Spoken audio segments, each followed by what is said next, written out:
The Mazda Road to Indy has been training and promoting the best, most ambitious open-wheel drivers and teams in North America. Now, Max Speed Group and Anderson Promotions brings to the Rotax karting world a unique opportunity to experience the next level in racing. A lot of these karters have a dream of becoming an IndyCar racer, and that transition going from Rotax to the Mazda Road to Indy is finally there for them to be able to get a feel of that car. The Mazda Road to Indy, where drivers and teams from around the world come to succeed. This is where it all starts. This is where you want to be.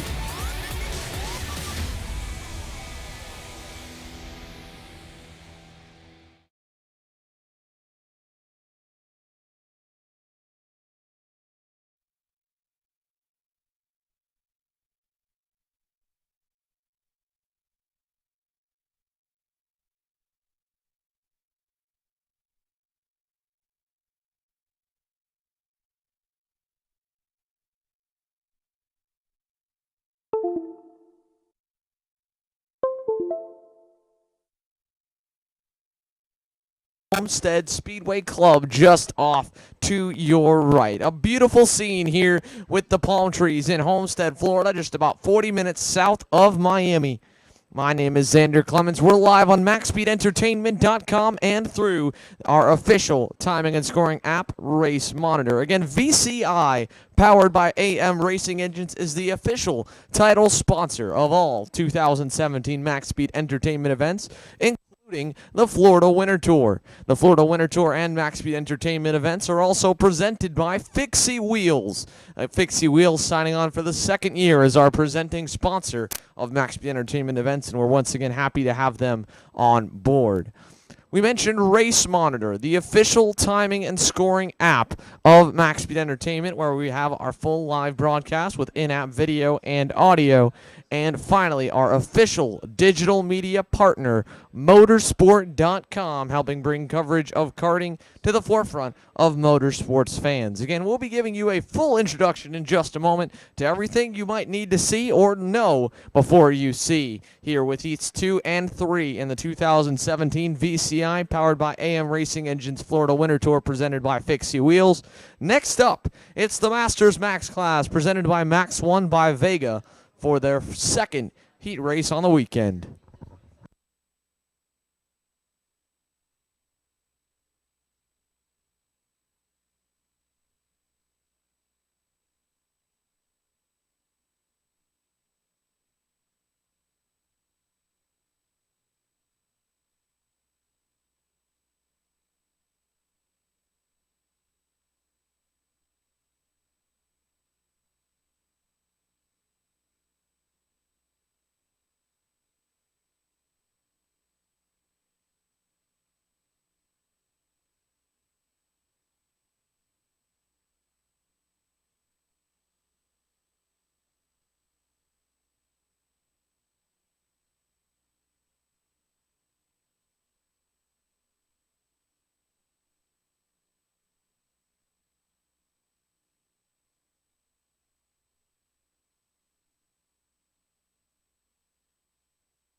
We are here on the racetrack, just to the right-hand side, down the front straightaway, as the Max 1 by Vega Tire Masters Max class is on the racetrack behind me for their warm-up lap. Again, my name is Xander Clements. I'll be here with Max Speed Entertainment Events for the entirety of the 2017 season. We've got some awesome racing headed your way here this weekend in Homestead karting, and again, it all kicks off right here with the class behind me, the Masters Max division. Junior Max, presented by Anderson Racing Team, is so big we've got two groups of heat races for each round. Again, heat number 2 is up next for all divisions, and then it'll be heat 3. As we come by for the warm-up lap, let's get set to go racing.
The Masters Max class on the racetrack here for heat number 2. We'll check on the starting lineup in just a moment, but as your field, single file, makes its way down the backstretch, a little more than 10, around 13, I believe, Masters Max drivers setting to do battle for their second round of heat races. 10 laps for all the full-size divisions, 8 laps for Mini Max and Micro Max. Let's throw them into the tram lanes. A very quick start. It will not get the green that first time.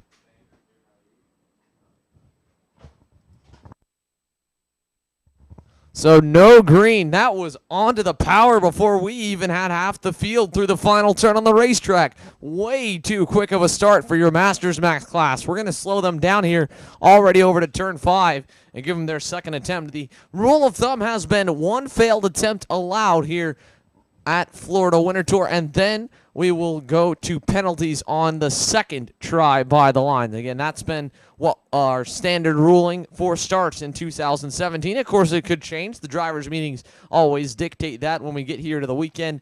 We did not have a drivers' meeting today. The officials felt like everything was fairly well addressed and received based off yesterday's action, but they have had their eyes keen. Again, our full camera system as well, keeping an eye on penalties, and so no driver will be able to really get away with anything here at the Florida Winter Tour, and that's been something that Max Speed Entertainment has been able to really brag about for the past few years, with the officiating just top-notch here at the Florida Winter Tour. Nothing going to escape them, especially with a slightly smaller field than the Masters Max class, which means all these drivers need to be on their toes. They're already now doubled up, much better than what they were before. We'll go through the final turn, and this time a much slower start, but we're still a little bit quick. Luis Schiavo on the outside of the front row alongside Michelle Aboisa.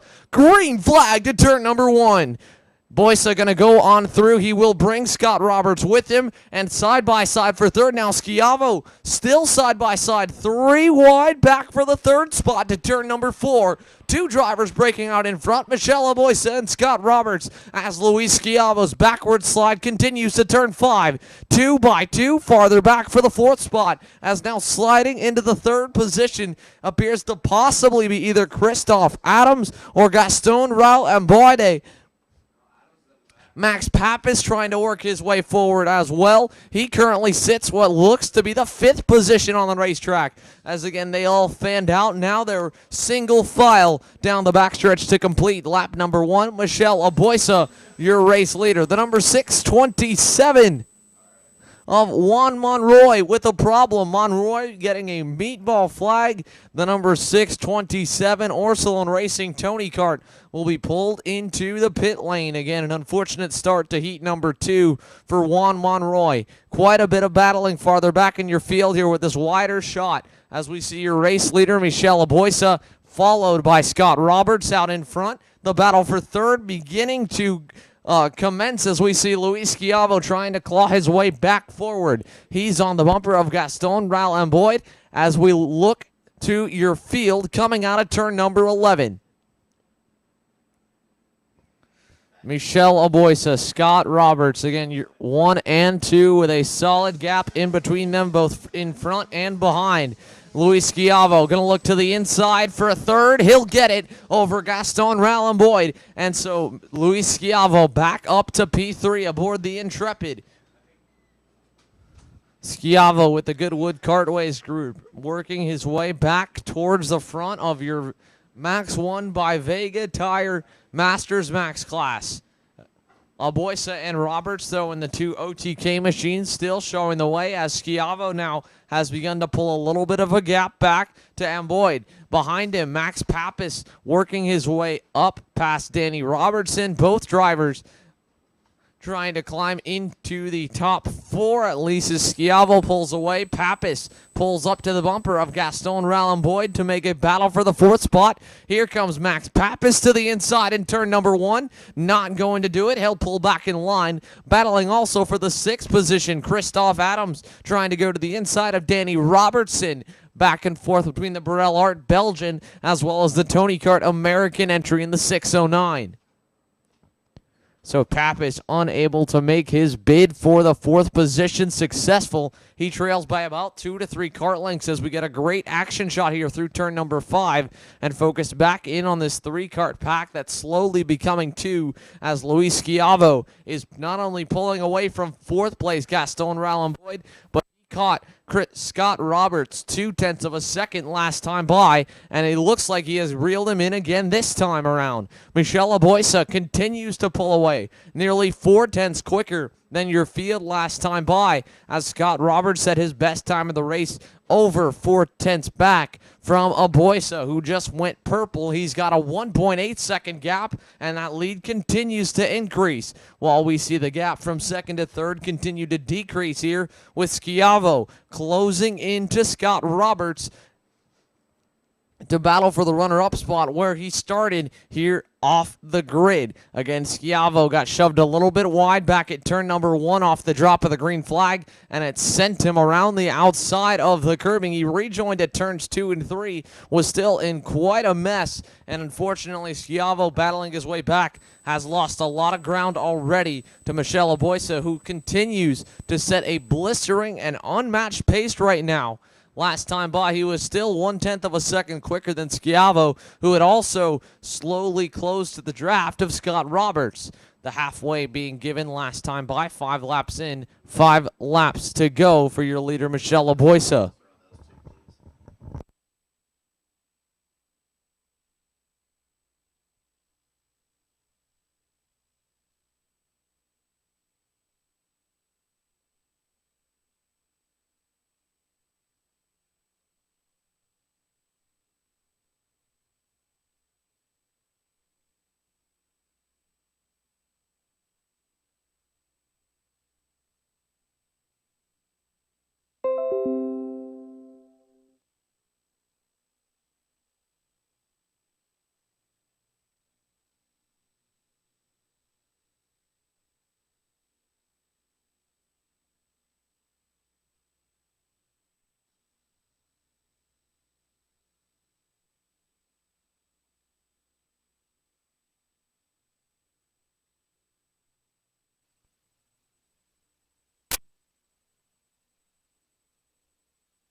Again, Luis Schiavo.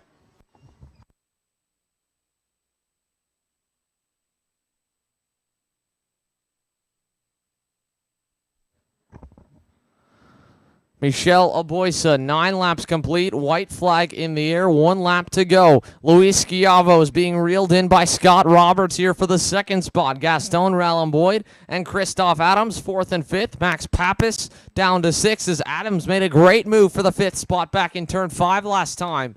That was off our screen. What is on our screen is the potential battle for second. Scott Roberts still needs just a little more to reel in Luis Schiavo, although Schiavo looks like he may have had a bobble in turn 5. He went a little bit wide. Roberts now onto the bumper here. He's beating away over to turn 9. Schiavo tries to defend. Roberts going to look to the inside in turn 10. Can't do it over the curbing. No change in second. And your winner will be Michelle Aboisa in heat number 2.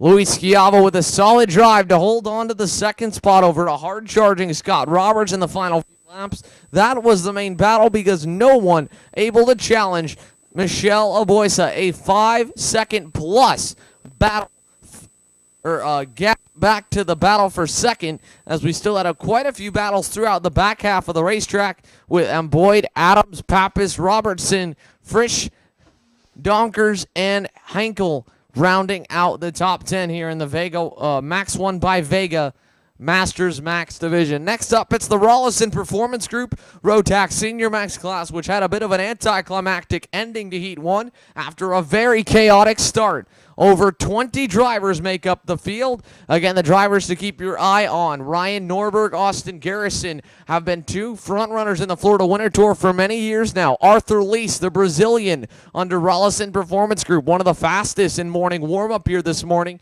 He's also been inside the top 5 in his first and second senior weekend, his first Rotax senior event here in the States, and of course last weekend his first senior event in the States period, with a great run coming runner-up to Austin Garrison by just about a second and a half in the Rock weekend of round number 1 in the AMVCI Florida Winter Tour presented by Fixie Wheels.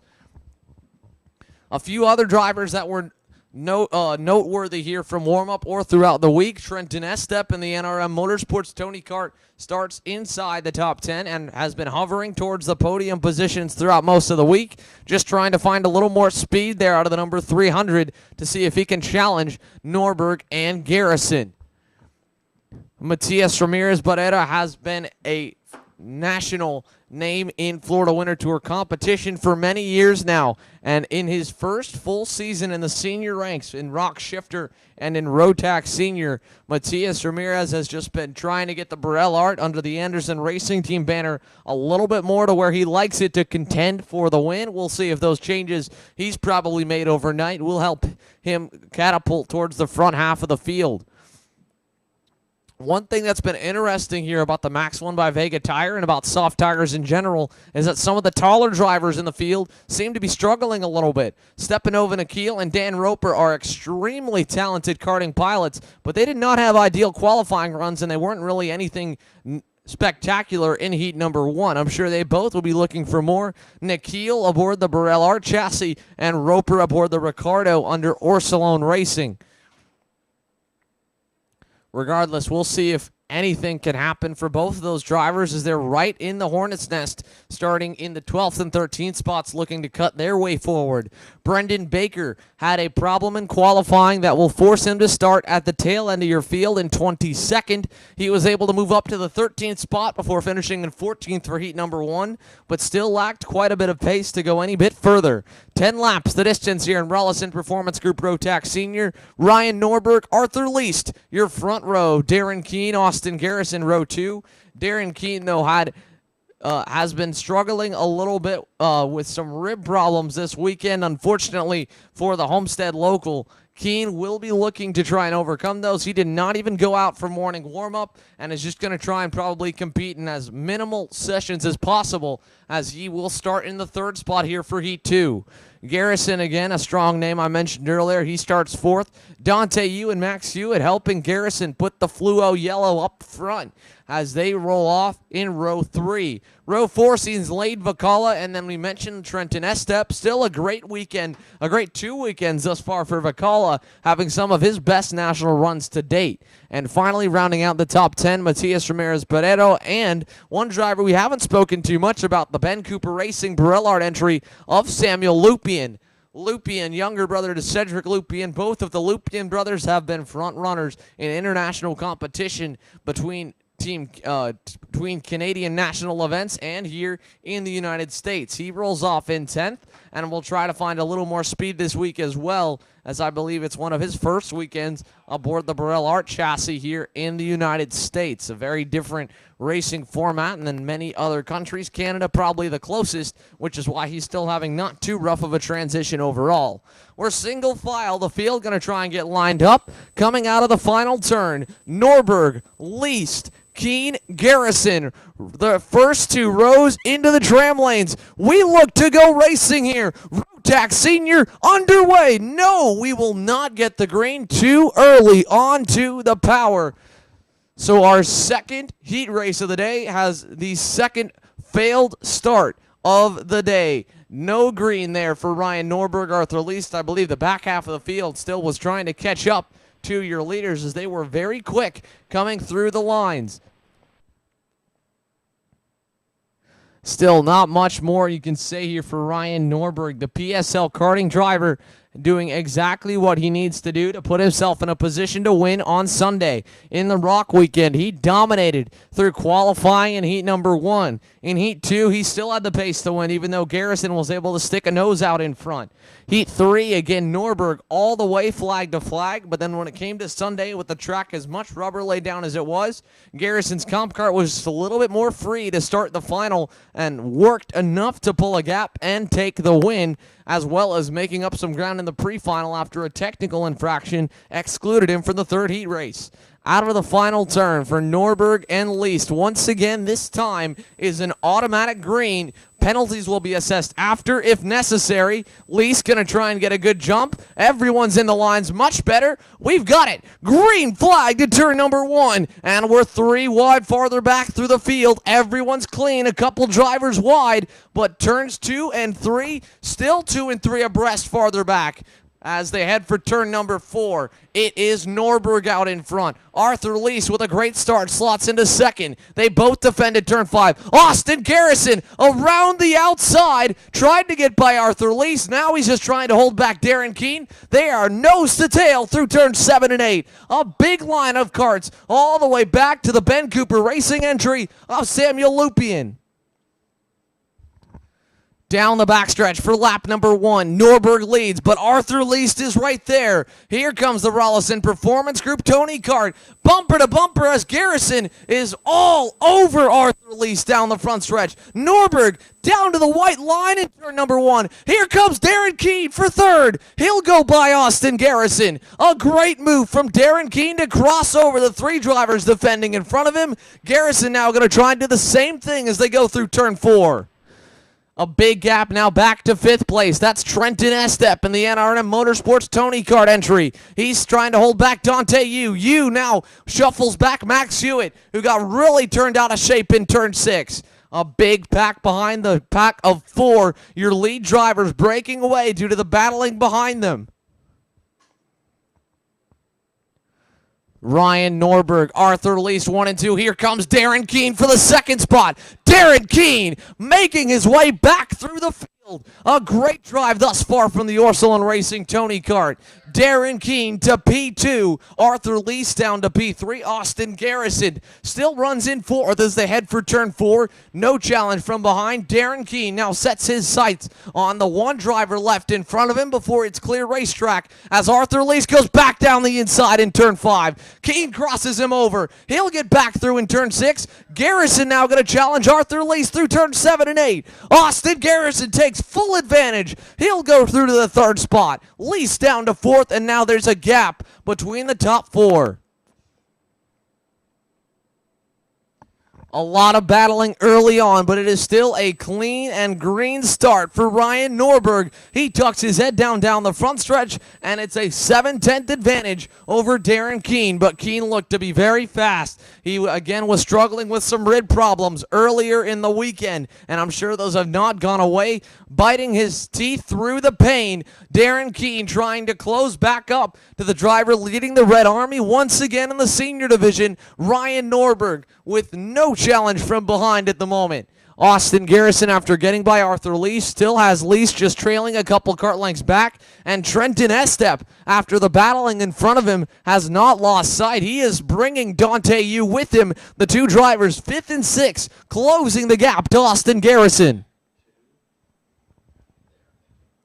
Matias Ramirez runs in line right behind Dante Yu. He's in a comp kart sandwich with Max Hewitt right behind him. Jordan Brown Nutley aboard the FA kart from the United Kingdom. I believe one of the Bennett entries having a solid run of the 352. He's 9th. Stepping over to Keels. Ben Cooper Racing Burellard runs in 10th as Norberg's lead over Darren Keene pulled out another 0.5 of a second last time by.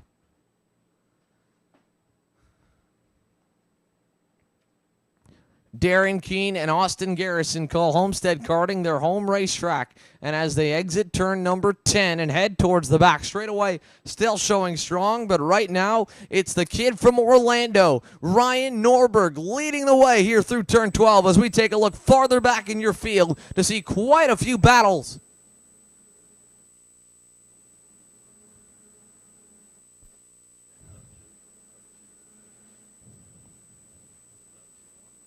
A 4-kart train beginning to form once again behind Trenton Estep as he was slowly reeling in Arthur Least and Austin Garrison, but now it appears the top 4, after getting spaced out and dealing what they need to deal with, they've pulled back away from Estep. Estep still has a comfortable gap back to Dante Yu. Matias Ramirez and Max Hewitt, though, are right behind the comp kart senior rookie. In 9th, it's still Jordan Brown Nutley, Stepanova Nikhil battling for the lead in the second group, or third group on the racetrack right now, running in the 10th spot.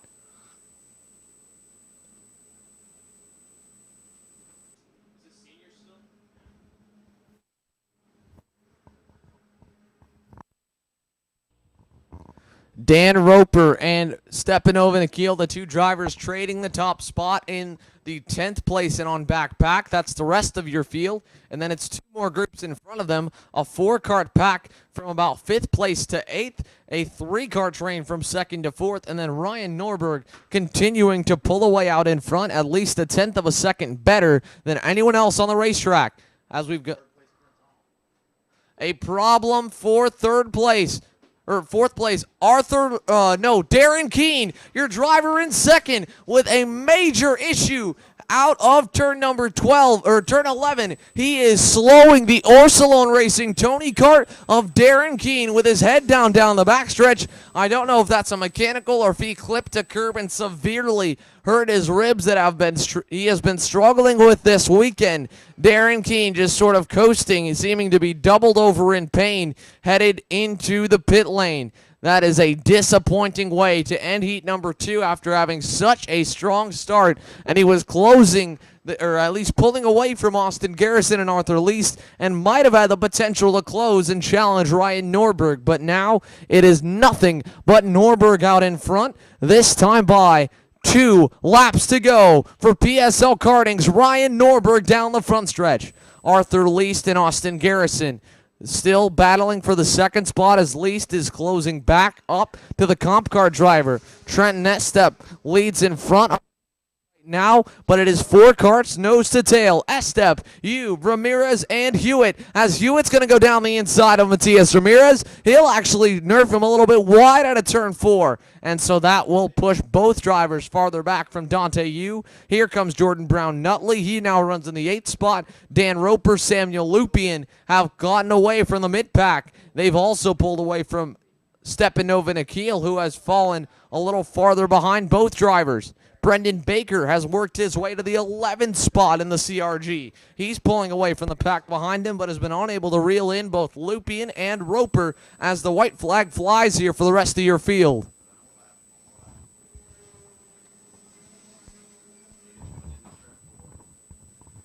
1 lap to go as Austin Garrison has Arthur Least onto his bumper now to turn number 5.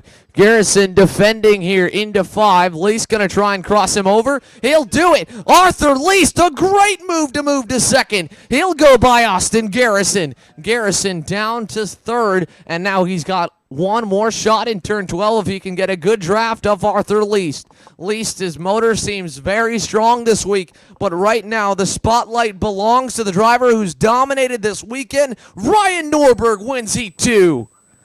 Arthur Least, with a great drive in the final couple laps, holds on to the second spot after taking it in turn 5 from Austin Garrison. A great crossover move from Arthur Least. Garrison finishes in 3rd. 4th to Dante Yu, who works his way by Trenton Estep in the final few laps. Max Hewitt finishes 6th. Matias Ramirez 7th. Jordan Brown Nutley in 8th. Dan Roper finishes 9th. And Samuel Lupien currently rounds out the top 10. We'll also take a look back again. We mentioned Brendan Baker coming from the back of the field. He finishes 11th. Lane Vakala in the comp card got shuffled back off the start. Again, he started inside your top 10. He now, unfortunately, comes away with a 14th place finishing spot in Heat 2. Something must have happened to Stepanovan Akil, whatever it was, for the driver in the 328, battling with Dan Roper and Samuel Lupien. Not only did it space out the pack, but it gave a DNF to the number 328. He finishes just 21st, the only driver behind him, Darren Keene, who had a problem, whatever it was. I'm guessing it was with a physical aspect, not anything mechanical with the go-kart, maybe just clipping the curving hard, which is what a lot of drivers have been doing here at Homestead Karting. But either way, Darren Keene suffers a 22nd place finish here in Heat number 2. I don't expect to see him for Heat 3, or if we do, it would be a miracle for him right now to be able to pull through. I'm not doubting on Darren Keene at all. That is one talented driver, but unfortunately here this weekend, he finds himself in a bad luck situation at his home racetrack where he has had so much speed throughout the week.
So as we wait to send out the next race, it will be the Mazda Road to Indy Mini Max class, followed by the Duke Spine Micro Max division. Again, 5 more heat races here in the second rotation. We've got 2 down now with the Max 1 by Vega Tire Masters Max class complete. And we just completed the Rollison Performance Group Rotax Senior Max Division, where Ryan Norberg once again is the class of the field here on Friday and Saturday. Again, for the Mazda Road to Indy Mini Max Division, your front row, Reese Gold and Dale Curran. Dale has shown a lot of speed through this week. One of the fastest drivers, but in heat number 1, Reese Gold got away and never looked back. The bright gold and black Bennick chassis has been dominant here in Minimax. Dale Curran's been close here in the Kuna USA Tony Kart. Row number 2 is made up by Justin Arsenault from PSL Karting and Eduardo Barrichello's number 141 Bennick entry. Barrichello and Arsenault have also shown some decent speed this week, and they were in the pack battling with Dale Curran along with Santiago Trissini and Elio Giovanni, although Trissini was only in the group for all of 4 corners after throwing a chain off the start of heat number 1. Some more adversity here plaguing the number 123 of Santiago Trissini, but determined to not let it get to him, he rolls off again with a fresh start here in the position number 5 for heat number 2. The warm-up lap complete in the Minimax class presented by the Mazda Road to Indy, and we will double them up over by turn 5 and let them pace around to come and take the green flag.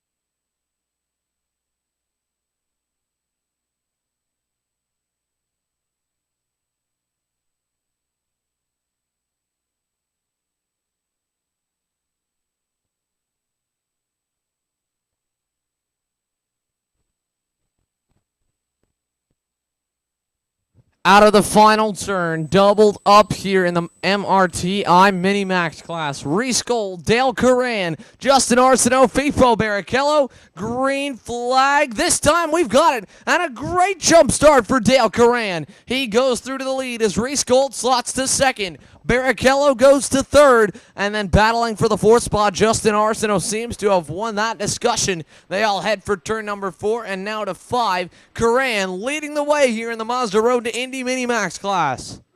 Dale Curran defending into turn number 5. Reese Gold trying to cross him over, back and forth to turn number 7. No change in the lead, and it's a 2-card gap. Back to Fernando Barrichello. The top 2 trying to break away as it's an all-out brawl for the 4th spot. Right now, Justin Arsenault has escaped the fray, and it's fallen down to 5th. Elio Giovanni, Santiago Trissini in the fray. Maximilian Opalski, Griffin Simpson also battling back for the top 5 as Dale Curran leads lap number 1. A great shot here of that ground cam as we go back to our shot through turn 1. Reese Gold through to the lead with a great move on Dale Curran in turn 1. Reese Gold back to the top spot. Dale Curran down to second. Elio Giovanni, Santiago Trissini trying to close up to the top 4 as Fernando Barrichello now closes the gap to the Kuna USA Tony Kart entry. He'll still defend a little bit from the kart behind him, which looks to be Santiago Trissini. A great drive thus far to start heat number 2 for the number 123 as Justin Arsenault finds himself down in the 6th spot. So Trissini and Giovanni able to work their way past Arsenault off the completion of lap number 1. Santiago Trissini now pulling up to the bumper of Fernando Barrichello here for 3rd. Barrichello signaling to work together. Santiago Trissini's not going to want to do that. He'll take the 3rd spot in turn number 1. A smart move by Santiago Trissini, and now just 2 karts stand in the way from getting himself a heat race victory. Reese Gold, on the other hand, already beginning to check out over the rest of the Minimax field. Dale Curran again with the pass between Barrichello and Trissini. He's pulled a little gap himself.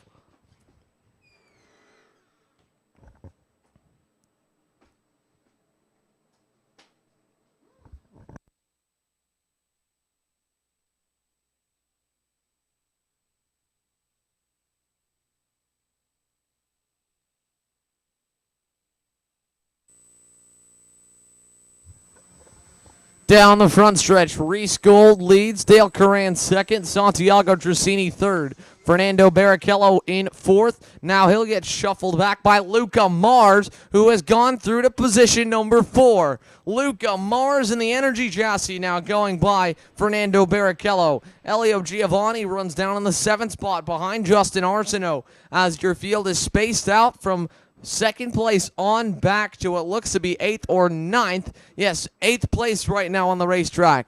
Griffin Simpson trailing Elio Giovanni. Both drivers at the back end of the 6 kart pack. trying to close the gap to Dale Curran with Santiago Trissini at the helm. Luca Mars in the Energy Corsa North America entry works his way up towards the third place entry as Trissini tries to close up here to Dale Curran.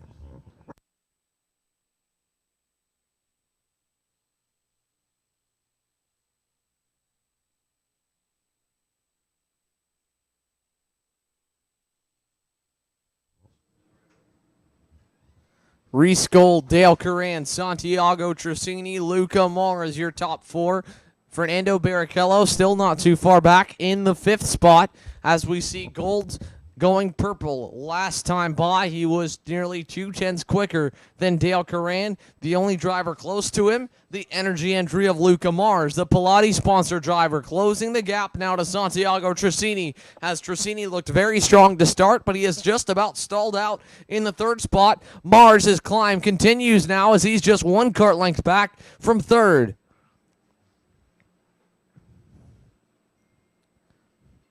Luca Mars closing up here to Santiago Trissini. Behind them, Fernando Barrichello, Justin Arsenault, and Elio Giovanni already letting the gloves come off. They are going at it here for the fifth place spot as the top four begin to break away. Another pass as Arsenault goes by Barrichello, it looks like. They'll go side by side. Here comes Elio Giovanni down the inside of Barrichello in turn 5. That seems to have settled the battle here for a moment as those four drivers have lost some ground to Luca Mars and Santiago Trissini. After Reese Gold has gotten away here in the opening laps, he has not really begun to open that gap. If anything, he's lost ground. Last time by, Dale Curran was a half-tenth quicker. He looks to continue to close into that gap this time. Dale Curran just went purple, 4/10, nearly 4/10 faster than Reese Gold. Dale Curran closing up to Reese Gold in the 155. He's only got 2 laps left, but at that rate, he would close it and be on the bumper with half a lap to go. Dale Curran not giving up and finding that extra bit of speed here in the final bit of heat number 2 in the Mazda Road to Indy Minimax class. Santiago Trissini's been passed by Luca Mars now. Mars going through to the third spot. Trissini down to fourth. We've also got our eyes here on this continuing battle for fifth. Justin Arsenault going back by Elio Giovanni, who is holding back Fernando Barrichello. A 4-kart all-out battle. Now Arsenault moves down to block. He'll go side by side to the final turn. There goes Elio Giovanni down to the inside. Barrichello going to go to the inside on Giovanni in turn 1. 2 by 2 as Arsenault tries to hold on to the outside from Griffin Simpson. Up front, Dale Curran closing the gap to Reese Gold. Last time, still a 10th quicker, but it is not going to be enough at that rate. He still is about 4 kart lengths back from the Bennett driver, and behind him, Luca Mars holding the gap even to Santiago Trissini. No real challenges in the top 4. It is still this battle back for 5th and on back that we're focusing on as we watch them head out of turn number 10. Your race leader, Reese Gold, will come out of the final turn on the racetrack. He'll take heat number 2. Dale Curran finishes a hard-charging second. Luca Mars in third. Fourth goes to Santiago Trissini, and Elio Giovanni with a great drive back through that pack in the closing 3 laps of the race finishes in 5th. Fernando Barrichello 6th. Justin Arsenault 7th, Griffin Simpson 8th, Jesse Carrasquedo Jr. puts the VCI Parolin entry to 9th, and Maximilian Opalski's Zanardi entry rounds out the top 10 in the Mazda Road to Indy Minimax class. Next up, it's the Duke Spine Micro Max division. This one just about the same size as your Mini-Max class, a little bit slower, and again on the harder tires, still on the Mojo brand before we branch out with the Max 1 by Vegas coming later on in the year. The Max 1 by Vega tire again being used this weekend in the Junior Max class, the Senior Max class, along with Masters Max and DD2/DD2 Masters. Again, the only reason for the slash right there is they are run together here. Only a couple of DD2 Masters entries in the stacked DD2 field, 15 plus, and about probably 8 of those drivers with the speed to contend for the win. Between factory drivers, professional race car drivers, including the likes of DTM entries, Robert Wickens and Lucas Auer, Rubens Barrichello, a former Formula One driver who still competes in multiple disciplines of motorsport on a regular basis. He's competing in the class as well, so quite a bit of talent. Of course, returning to the seat, Juan Manuel Correa as well under the Kuna USA banner, a Formula Car driver who was the first ever and still the only United States Rotax World Finals champion.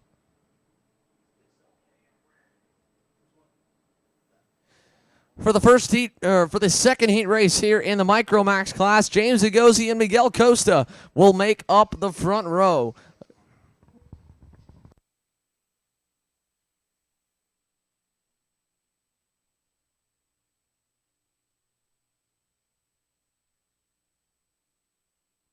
A beautiful day here in Homestead karting, just quite a few clouds in the sky, keeping it a little bit breezy here as well on the ground with some nice wind, keeping everyone cool enough. You can see the flags in the wind when we go back down to the track. But again, a beautiful skyline right here at Homestead Karting. It was a little bit gloomy here this morning. A few dark clouds rolled through, but no rain was dropped. We still had the exact same amount of rubber as we had yesterday, obviously a little more now from a round of warm-up and halfway through the heat races.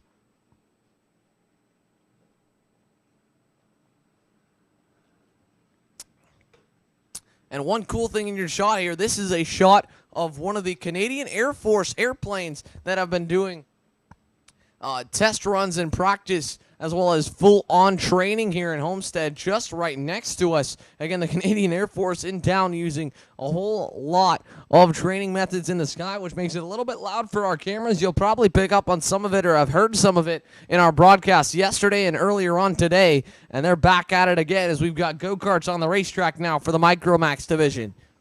The Duke Spine Micromax class, again with Miguel Costa starting alongside James Agozi. Agozi, still one of the youngest drivers in the division, and he's already represented Team USA at the World Finals, competed for the win at the World Finals, and under Team Kuna USA, he has continued to grow and progress as a driver.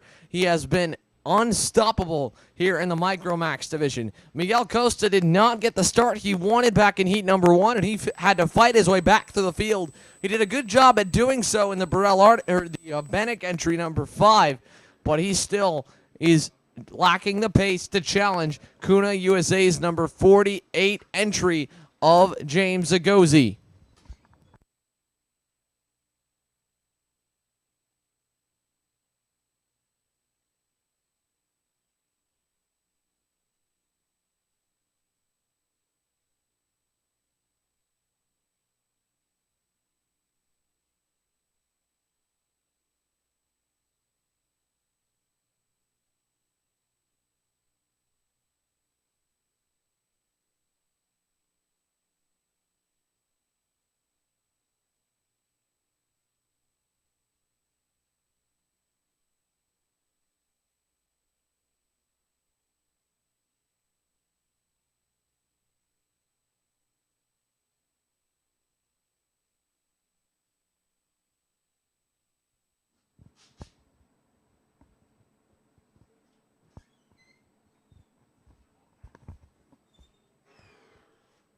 So down the backstretch there, doubled up for the lead. A pair of Bennecks out in front. Agozi, Costa into the tram lanes. The number 48 versus the number 5. Kuna USA versus MC Racing. Early onto the power.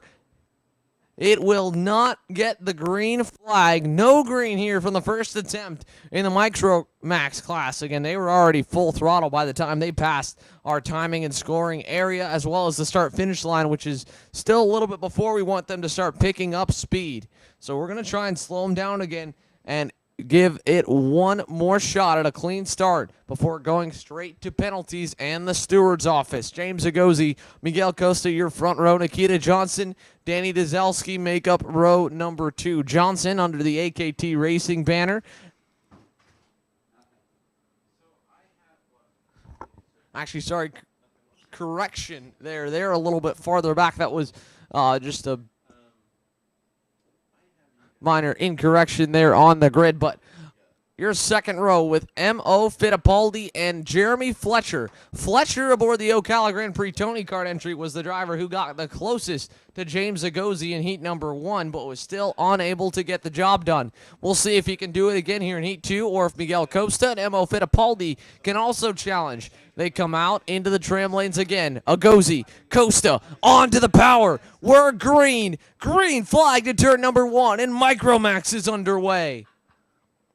Costa with a much better start than the first heat race. He'll stay side by side and slot into the third spot behind Jeremy Fletcher, right in front of M.O. Fittipaldi and more, but they'll all go side by side to turn number 4.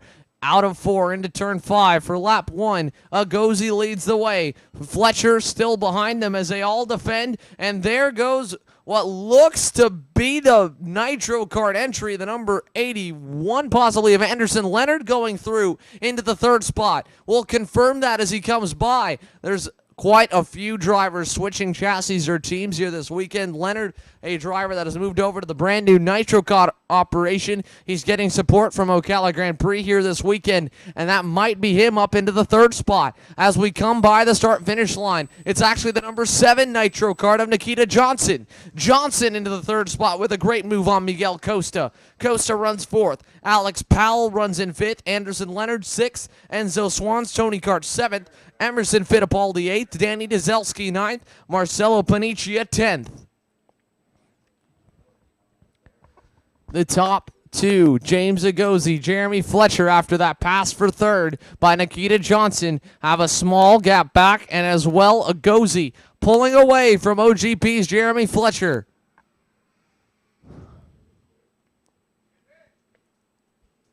Fletcher put up quite a fight in heat number 1, but he does not have the pace right now to contend with James Agozi. Agozi pulling away already. He just doubled his gap back to the number 22 in the last few corners. Another bobble for Jeremy Fletcher brings Miguel Costa closer, and he had to make a pass there for the third spot on Nikita Johnson in the final turn. Fletcher having a great shot there, popping over the curb in turn 1, and he will continue to lose ground as Miguel Costa closes in. He'll go to the inside. Pass for 2nd. Miguel Costa up to P2. Jeremy Fletcher now down to 3rd. Nikita Johnson going to look for that in turn 5. He'll go by the Tony Kart entry. Alex Powell tries to slot in as well. He can't do it. Powell, the Speed Concepts Racing Tony Kart, stays in 6th. Correction, 5th place here for Alex Powell, just in front of Anderson Leonard. He's also got Enzo Swan right behind him, along with Emerson Fittipaldi, as they head down the back straightaway. Agozi, your leader. Costa 2nd, Johnson 3rd, and then it's a 5-car train with Alex Powell right behind Jeremy Fletcher down the front straightaway. Anderson Leonard is getting impatient. He's going to want to make a move on Powell. If Powell doesn't do something, but he does. In turn 1, you just saw it. Alex Powell through Jeremy Fletcher. He moves into the 4th spot. Fletcher now down to 5th, as Leonard now will look to challenge the number 22. Anderson Leonard to the bumper of Jeremy Fletcher, but he'll stay there through turn 5. Fletcher holds on to the 5th spot. He'll make an adjustment to the radiator flap and try and find some more speed to close back up to the top 4 that have now begun to pull away. Alex Powell has a lot of speed right now in the Tony Kart. He's already pulled up to the bumper of Nikita Johnson, who after working his way by with some great racecraft early on, has not really been able to close the gap to Miguel Costa.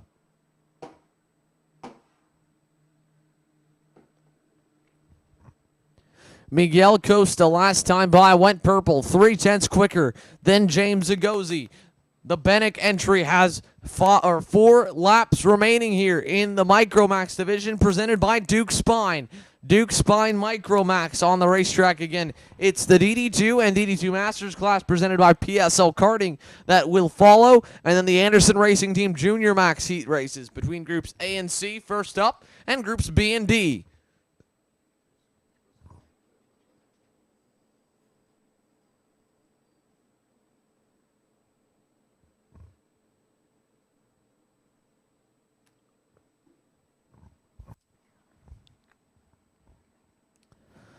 out of the final turn for James Agozi as he still leads down the front stretch. This time, give the fastest lap again to Miguel Costa, but Agozi was only 400 slower. Costa going to need to find a little more with just 3 laps to go to shorten that 1 second advantage from first to second. Alex Powell still sits in third. Actually, Powell working his way by Nikita Johnson, so we missed that pass, but Powell into the third spot. Johnson into fourth. Fifth, Anderson Leonard. And sixth looks to be Emerson Fittipaldi. Fittipaldi's pulled away a large bit from Jeremy Fletcher in seventh. Eighth is Enzo Swan. Ninth looks to be Marcelo Panicia. 10th, Edgardo Gerarda.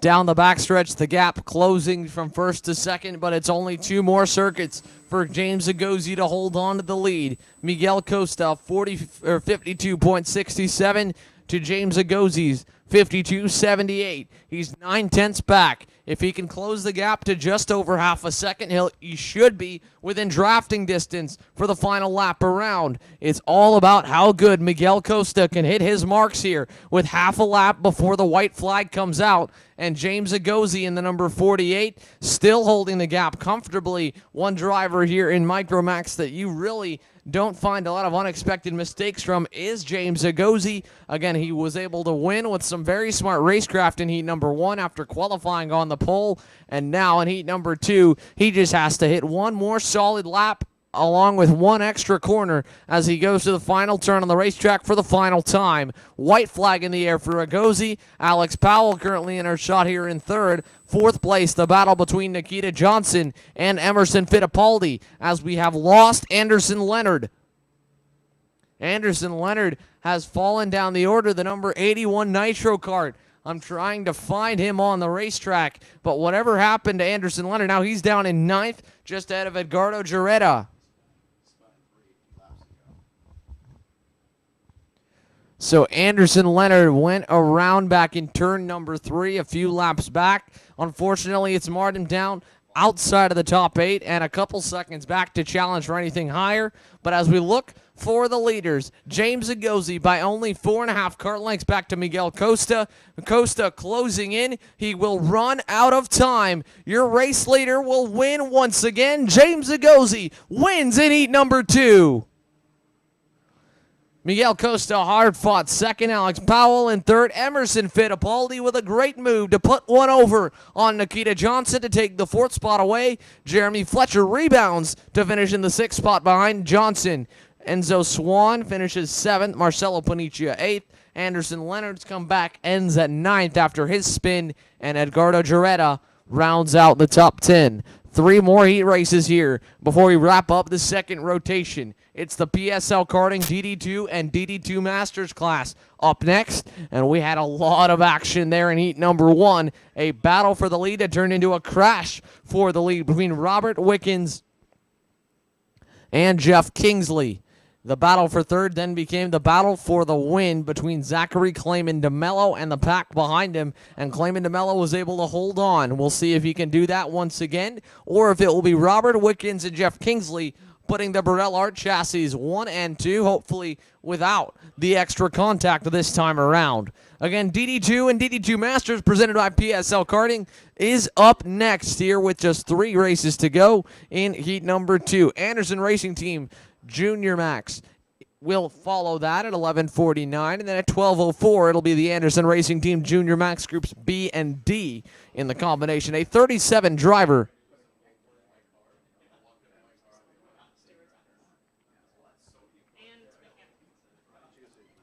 The number 131 of Dale Curran with a mechanic. Please report to the steward's office. Dale Curran, driver of the number 131, please report to the steward's office with a mechanic.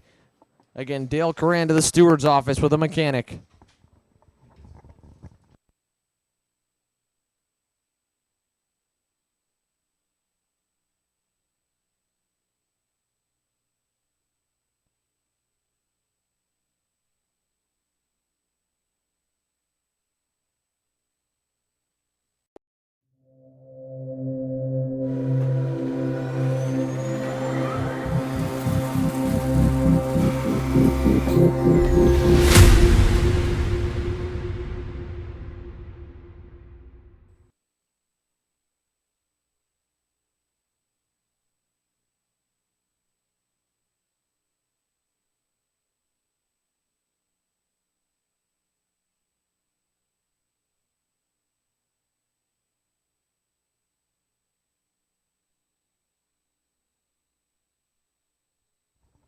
So we're back, and we've got karts on the racetrack. PSL Karting, DD2 and DD2 Masters. Heat number 2. Jeff Kingsley and Robert Wickens make up the front row, but Wickens got a much better start to the first heat race and jumped away with the early lead before the contact sidelined him in lap number 3.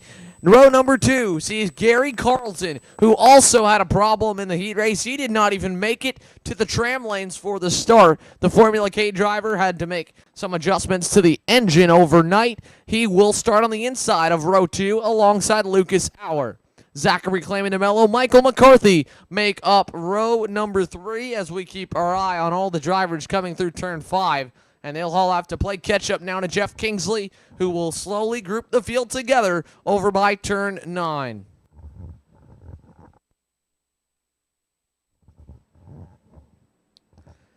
In row number 4, Formula One legend Rubens Barrichello alongside Cedric Lupian. And row 5 sees Formula Car driver Juan Manuel Correa alongside the Ecuadorian comp card entry Juan Diego Velasquez. That sets your top 10 starters here for the PSL Karting DD2 class. Carlton makes it through the warm-up lap this time. No mechanical issues for the Formula K driver. He will start in third as they come into the tram lanes. Wickens, Kingsley, your front row, and Jeff Kingsley going to try and lead the field down.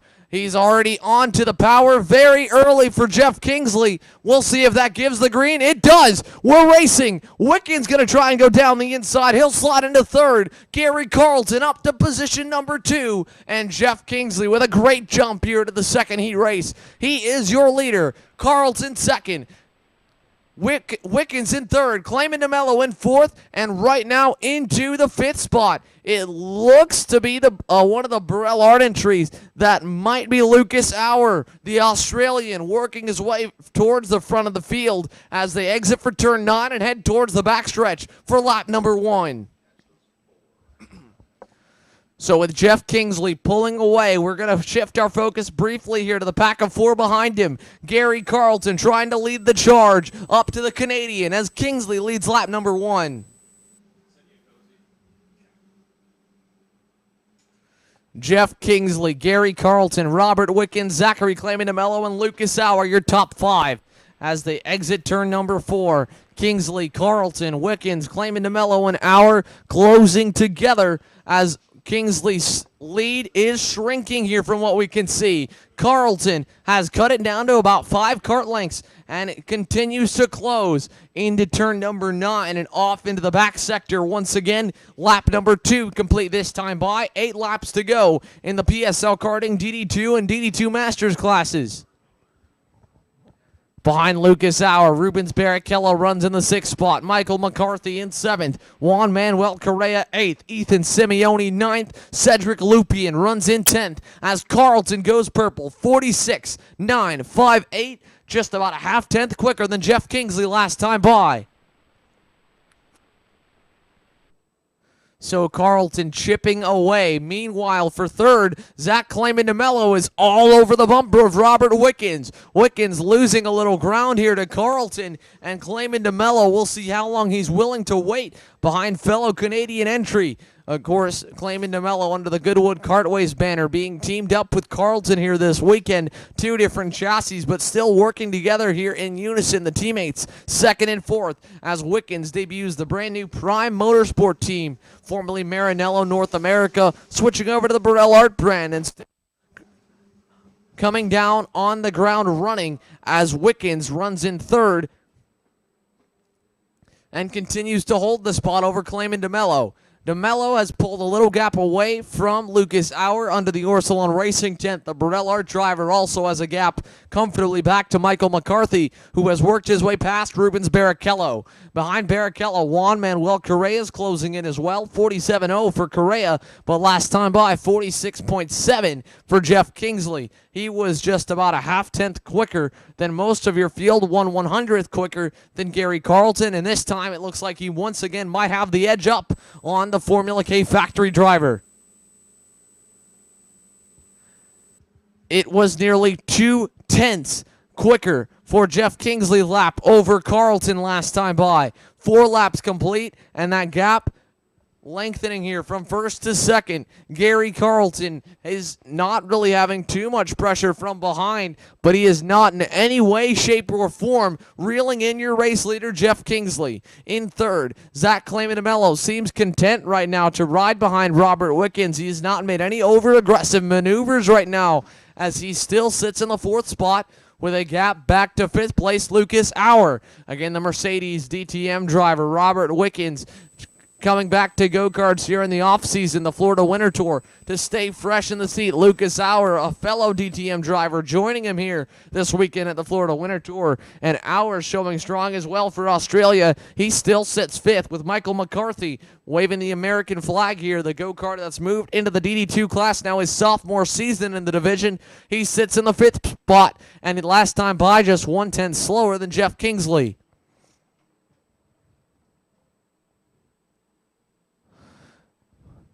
Juan Manuel Correa and Michael McCarthy both are running lap times equivalent to Gary Carlton, Zach Clayman DeMello.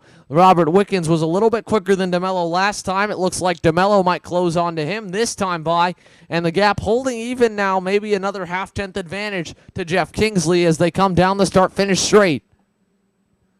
1/1000th of a second difference there between Kingsley and Carlton's laps there for first and second, so no change in the gap. It's still 0.8 of a second from first to second place on the racetrack. Zach Clamandello was able to work his way past Robert Wickens there in the first sector. So finally, Zach Clamandello makes his move to take over position number 3. Wickens takes a quick look back there into turn number 7 and really gets that kart hopping there through turn 7 and 8. We'll go to our instant replay here of the shot in the bottom left corner, so we'll let it continue through. This was from last time by in the battle for third running lap Robert Wickens and Zach Clamandello. As your field comes down the front stretch live right now, again this instant replay DeMello last time. It looks like DeMello might close on to Robert Wickens down the backstretch. He'll pull right out to the bumper here through turn 12 to Jeff Kingsley as they come down the start finish straight. He'll pull out, look to the inside in turn number 1 and go through a little shimmy to give himself an extra kart length over Robert Wickens. And he has been able to hold that extra kart length to kart and a half since the pass. Behind him, Lucas Auer reeling in both drivers now, as with that maneuver, Auer's been clicking away some consistent times that have brought him back up to the battle for third. And Michael McCarthy, do not count out the Floridian under the Anderson Racing Team banner, the 407, closing up to third, fourth, and fifth as Gary Carlton goes purple here with 2 laps to go. Carlton, a 46.365, 0.3 quicker last time than Jeff Kingsley. He is really reeling in the Burrell Art driver now. Kingsley under the PSL karting banner, trying to do what Ryan Norberg has been able to do successfully, which is lead a heat race from start to finish. Kingsley got a really good jump start off the green, and he has not had any pressure since. Carlton now, though, closing up to the Canadian as they head for turns 9, 10, and 11. A big gap from Gary Carlton back to Zachary Clamandello. DeMello finds himself in a deja vu moment back from heat number 1 as a battle might be about to commence here for the lead. And Clamandello sits again in the catbird seat. If anything is to happen between Gary Carlton and Jeff Kingsley, 2 aggressive racers in the DD2 class. Also from that turn 1 shot, we just saw Juan Manuel Correa get by Rubens Barrichello for 7th. A good pass as the Kuna USA driver has been cutting his way forward after another unfortunate qualifying run. Carlton is closing up here to Jeff Kingsley. The gap a little bit smaller than what it was last time. Last time by, though, he lost 400ths. This time he may have closed again. It will still not be enough to challenge. Down the backstretch for the final time in heat number 2. A comfortable win for Jeff Kingsley. He takes it in the PSL Karting DD2 field. Carlton finishes second. Zachary Clamandello third. Robert Wickens in fourth. Lucas Auer rounds out the top 5 as Michael McCarthy sets his best lap of the race on the final circuit around. Juan Manuel Correa finishes 7th. Rubens Barrichello 8th. Cedric Lupia 9th. And Davide Greco, one of your front runners from the U.S. Open of Las Vegas, rounds out the top 10. One more class to go in the second rotation of heat races. The Anderson Racing Team Junior Max Field is up next. We'll take a quick commercial break and come right back to you live here at Homestead Karting. Qualify, race. It's not every weekend, but it's as many races as I can make. I used to race when I was younger, before New York and before getting married. I've always worn Bell. From bicycles to race cars, it's given me the best in safety when I've needed it the most.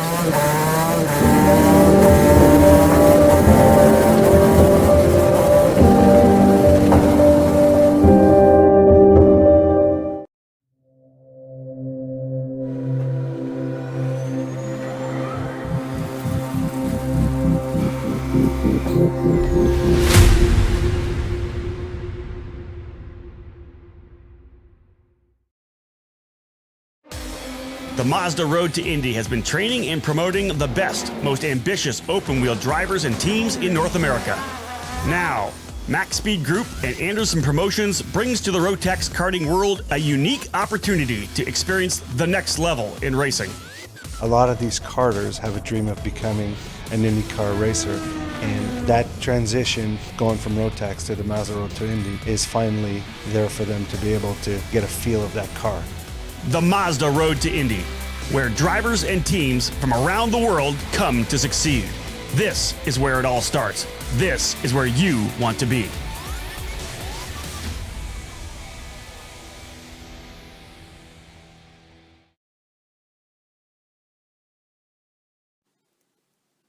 Orsalon Racing is a proud sponsor of the Florida Winter Tour. It is a great honor to be involved in such a great event.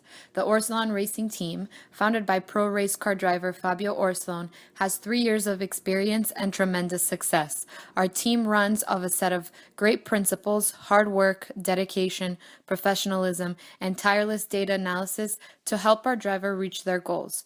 We would like to thank our staff, drivers, and all those who support us endlessly.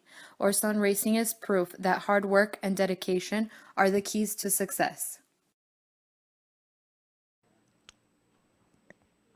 Back here at Homestead Karting, getting set for the Anderson Racing Team Junior Max Division, Groups A and D, set to go racing here. The first of 2 heat races for the Anderson Racing Team Junior Max class. 37 total drivers were split into 4 groups after qualifying.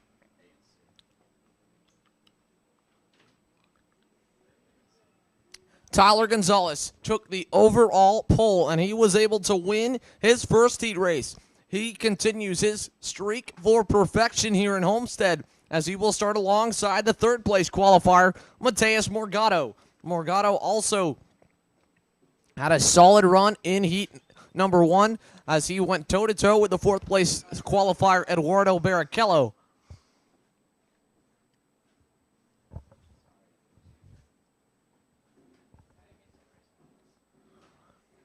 Heat in row number 2, it'll be the Duke Spine Racing number 299 of Arias Duke Medjin, and he'll start alongside Jeremias Olmedo.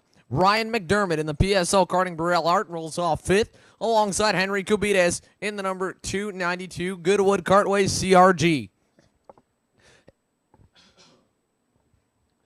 Hannah Greenemeyer in the number 208 Cosmic under the Rollison Performance Group tint rolls off 7th here in her first Rotax Junior Max start in the Florida Winter Tour, and she rolls off alongside Yuvan Sundaramurthy, the Burrell Art PSL karting driver. Jordan Police and Henry Pozo Jr. put a couple of Tony karts on the final row of the top 10. Police under the Orsalon Racing banner in the number 273. As we're on the racetrack now, we'll zoom into your leaders as they're already bump drafting almost here on the warm-up lap. Tyler Gonzalez leads your field down the front stretch, and the out lap is complete. We'll start to grid them up here for the second heat race in the Anderson Racing Team Junior Max class.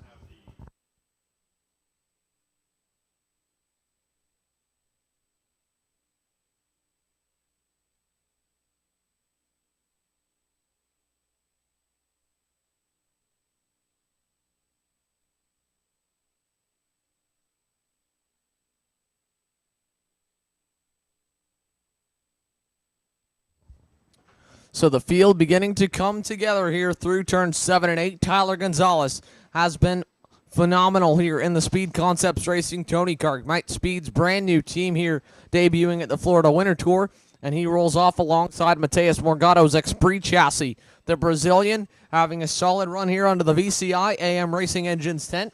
Again, he joins Gonzalez on that front row. Arias Duke Mengens, Duke Spy, number 299, starts alongside Jeremias Olmedo's Tony Kart, the Argentinian, having a great run here this weekend.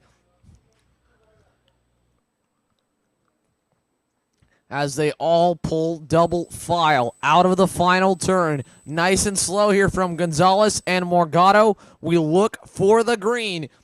2 AM VCI entries on the outside. Gonzalez on the inside. Green flag to turn number 1. We are underway in Junior Max. And they're all bumper to bumper now as they head for turns 2 and 3.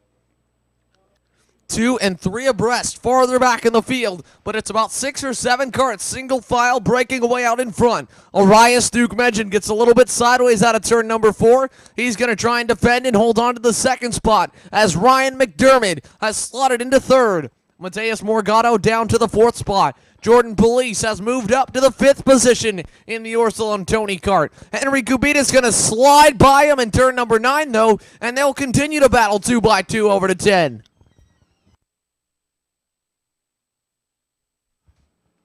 Down the backstretch, battle for second. Here comes Ryan McDermott. A great slide job to Arias Duke Mengen. Now he'll go to defend in turn number 1. Duke Mengen to the rear bumper. Here comes Mateus Morgado. Not able to stick a nose deep enough down the inside of Arias Duke Mengen. 3 carts, nose to tail, as Tyler Gonzalez's lead becomes now practically unreachable, and we've only completed a lap and a half in heat number 2.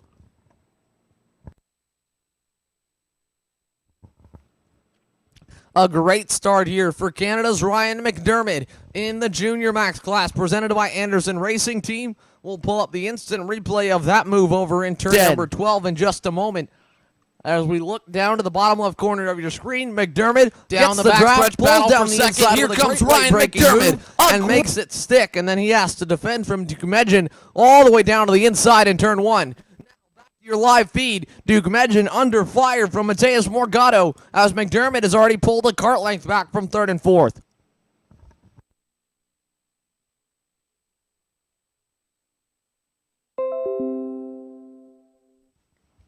Morgado able to go by Arias Duke Mengen in turn 4. Now Duke Mengen back down the inside in turn number 5. Arias Duke Mengen getting his way past Mateus Morgado. Henry Kubitas able to close the gap now to that pack as Tyler Gonzalez's lead lengthens here over Ryan McDermott. Last time by, nearly 2/10 quicker for Gonzalez. Back to the PSO Karting Barellard entry.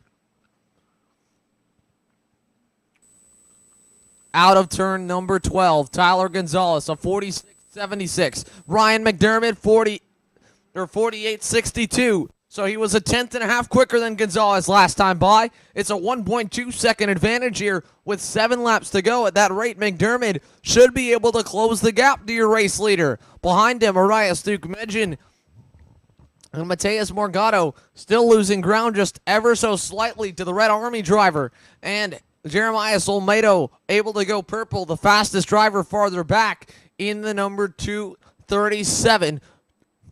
He had a poor start, falling down to the 7th spot after starting inside the top 5.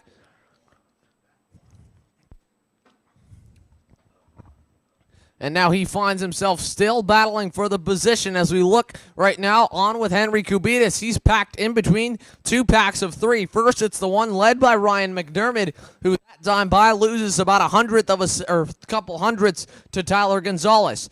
Arias Duke Mengen about a 10th quicker than both drivers. Mateus Morgado a 10th quicker than Duke Mengen, but again, both in the draft of Ryan McDermott.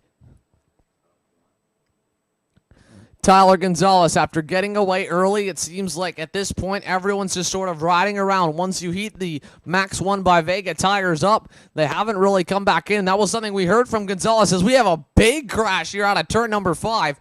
Multiple drivers getting turned around. Multiple drivers there in a lot of contact farther back in the field in what we like to call the hornet's nest here of the Junior Max class, even in the half-size grids. Now battle for second. Arias Duke Mengen through the inside of Ryan McDermott.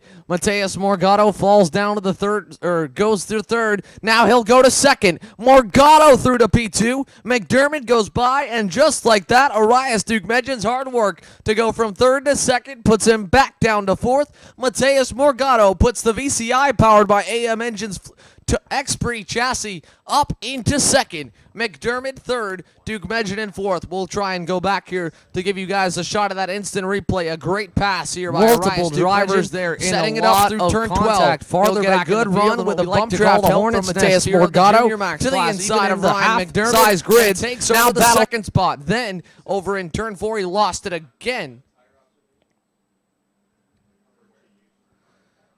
and fell back to fourth, which is where he currently still resides, right behind McDermott. All those who watch into turn 4, he is on the bumper of the Brell Art machine. Both drivers losing some ground to Mateus Morgado as one driver goes way wide at turn number 4. Behind Dukmedjan, Henry Kubitis has been closing in here to the top 4, especially third and fourth place, Ryan McDermott and Arias Dukmedjan. The CRG Goodwood Cartways entry still running in the 5th spot, but last time by was about a half second quicker than Dukmedjan and McDermott due to all the shuffling they had for the 2nd spot.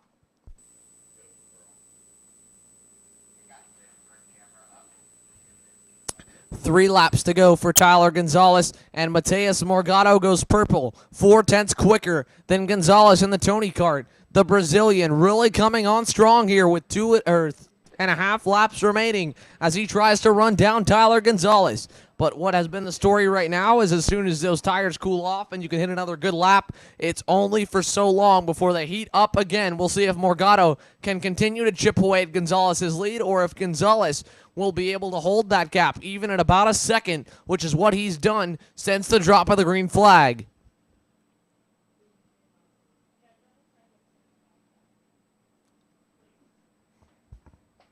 Out of the final turn on the racetrack, Gonzalez, Morgado, McDermott, Dukmedjan, and Kubitis, your top 5, as they all, with the exception of Morgado, hit their fastest times of the race. Morgado chipped away 1/10 of a second from Gonzalez, but after hitting that one flyer 1 lap ago, he was 3/10 slower than his best lap. The 2-lap to go signal still being given to the back half of your field, which means the front runners have a lap and a half remaining. Battle for third. Arias Dukmedjan through to the inside of Ryan McDermott. McDermott down to fourth. Here comes Henry Kubitis. He'll close the gap now in the 5th spot. 3 carts all in one train battling for third. Down the backstretch this time by, white flag will come into the air. They are right together as your leader, Tyler Gonzalez, takes the white. Morgado a 48.0 to Gonzalez's 47.9.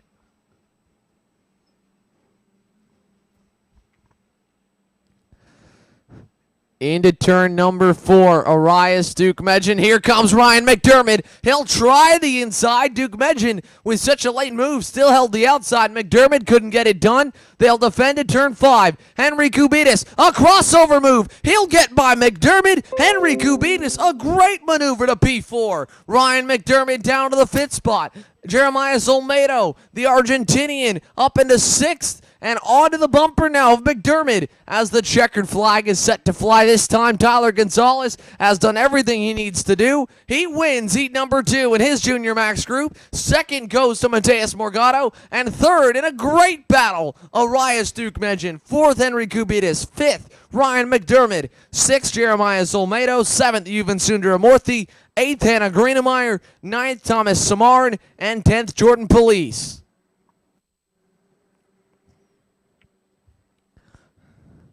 After the following heat race, the Anderson Racing Team Junior Max Groups B and D will be taking our lunch break here for the Max Speed Entertainment staff from 12:20 to 12:30 or to 1:30, and then we'll come back with more heat racing action with the Masters Max class. But before we do that, and before we even get underway with our last heat race, let's take a look at the instant replay of the last lap. Turn 5 in the battle Henry for the Kubitis, 3rd a spot. crossover move. Arias He'll get by defending. McDermott. McDermott got crossed over by Henry Kubitis, a great move that we've seen now multiple times this weekend as the drivers going all the way to the inside in turn 5 get bogged down, and it makes it very easy for the one behind them to go all the way to the outside, carry the momentum, get onto the power earlier, and get that rear end free enough to really pull a gap or at least be able to pull on by the driver defending. And that's exactly what unfortunately happened to Ryan McDermott, who just got a little bit too deep into turn 5. He actually almost overshot it from what it looked like, just a little bit wide.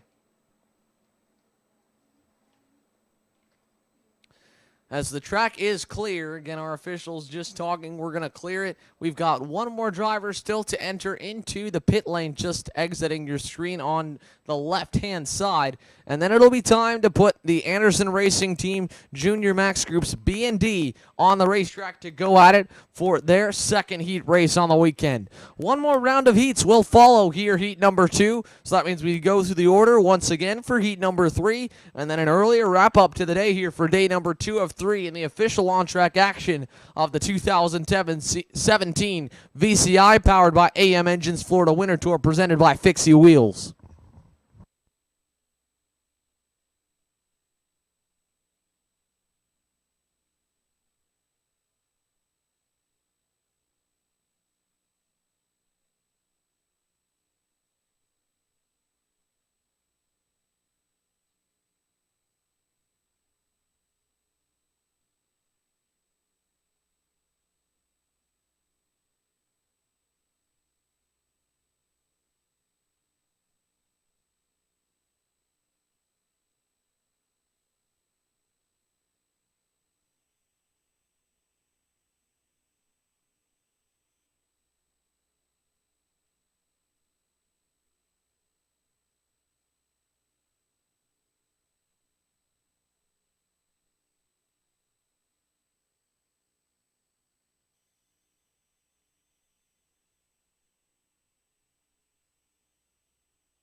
So we're on the racetrack here, the Junior Max Groups B and D in the Anderson Racing Team Junior Max Division. Jeremy Fairbairn and Eduardo Barrichello will make up row number 2. Jeremy Fairbairn having his best career Junior Max qualifying run here at the Florida Winter Tour,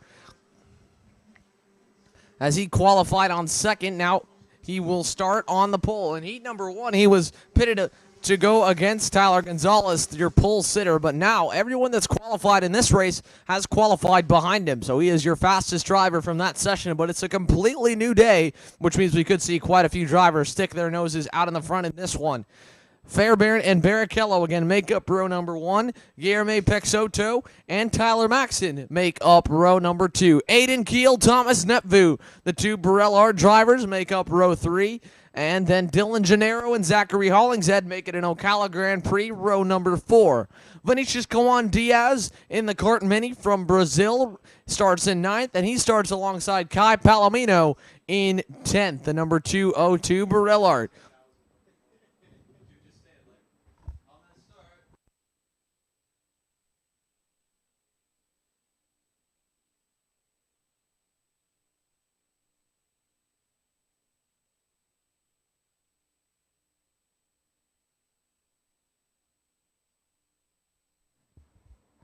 Out of the final turn for Fairbairn and Barrichello, they bring the field into the tram lanes. The two Tony karts on the front row looking for the green, and we'll get it. Green flag to turn number 1. We're racing in the final Junior Max Heat Race number 2, and as they make their way through turns 2 and 3, a little bit of shoving farther back, but Fairbairn slots into the lead. Barrichello looks to be behind Guillermo Pexoto as we saw one driver get turned around in turn number 1. It's quite a bit of a breakaway out in front, about the top 7. 2 by 2 back for third. Now 3 wide as more drivers get involved. Everyone hooked together and really bogged down. Aiden Keel involved in that. And a couple more getting shoved sideways there through turns 7 and 8. A lot of chaos there in the first sector of the racetrack. It's allowed what looks to be Eduardo Barrichello out to the lead. Jeremy Fairbairn down to second. Tyler Max in third. Dylan Gennaro has done a great job off the start. He's up to the fourth spot. Thomas Netvu in 5th, Kai Palomino in 6th, Aiden Keel 7th, Zachary Hollings at 8th, Vinicius Coan Diaz 9th, Guillermo Pexoto 10th. He was one of the drivers who got the worst out of that in turns 1 and 2 all the way through turn 5. And now Gennaro has worked his way to 3rd, getting by Tyler Gonzalez in turn number 1. Dylan Gennaro working his way forward now as he sets his sights on Fairbairn and Barrichello. Eduardo Barrichello did not really come on strong completely back at the Rock Weekend until we got to the second day of action. He battled back and forth with Arias Duke Medjin on heat number 1 on the first day, but unfortunately had to come away with a second place spot as we've got another pass farther back. That looks to be Guillermo Pexoto down the inside of Zachary Hollingshead. Pexoto up to the 7th spot. So we've got our focus on the cameras farther back in the field as Dylan Gennaro's been passed back now by Tyler Maxson, Maxson into the 3rd spot. Gennaro back to 4th as Jeremy Fairbairn is reeling in Eduardo Barrichello. Fairbairn, with the support and help from the Team Kuna USA group, has been really making some strides over the past week and a half. And now Fairbairn trails by just 4 kart lengths from Eduardo Barrichello down the backstretch here at round number 1 of the Florida Winter Tour Rotax weekend. Out of the final turn, a great shot here from that ground cam as Tyler Maxson starts to pull away from Dylan Gennaro. Aiden Keel goes purple last time by, 48.200. The Anderson Racing Team Junior Max driver went 3/10 quicker than Barrichello last time. Barrichello lost 2/10 to Jeremy Fairbairn, who is still closing the gap. Fairbairn now just down to a kart length behind your race leader as Tyler Maxson sits in 3rd. Dylan Gennaro 4th, Aiden Keel in 5th. 6th, Kai Palomino. 7th, looks to be Guillermo Pexoto still. 8th, Zachary Hollings at 9th. Thomas Netvu, who was shuffled farther back. And Vinicius Coan Diaz still sits in 10th as the battle for the lead is about to begin. Jeremy Fairbairn, a kart length and a half behind Eduardo Barrichello. Your winner in Junior Rock from last weekend is coming under pressure from Kuna USA's number 287 Tony Kart pilot. Here comes Fairbairn. A great run through turn 3. Will pull to the bumper in turn 4. No move yet. He's going to take his time. Nothing overly aggressive from Fairbairn as he is continuing to get up to the bumper of Barrichello through turn 5. Tyler Maxson has now distanced himself from Dylan Gennaro, but Gennaro, regardless, a great start, has put him in 4th, and the only driver within reach right now of the OGP Tony Kart driver is Aiden Keel, who has still been clicking off fast lap after fast lap.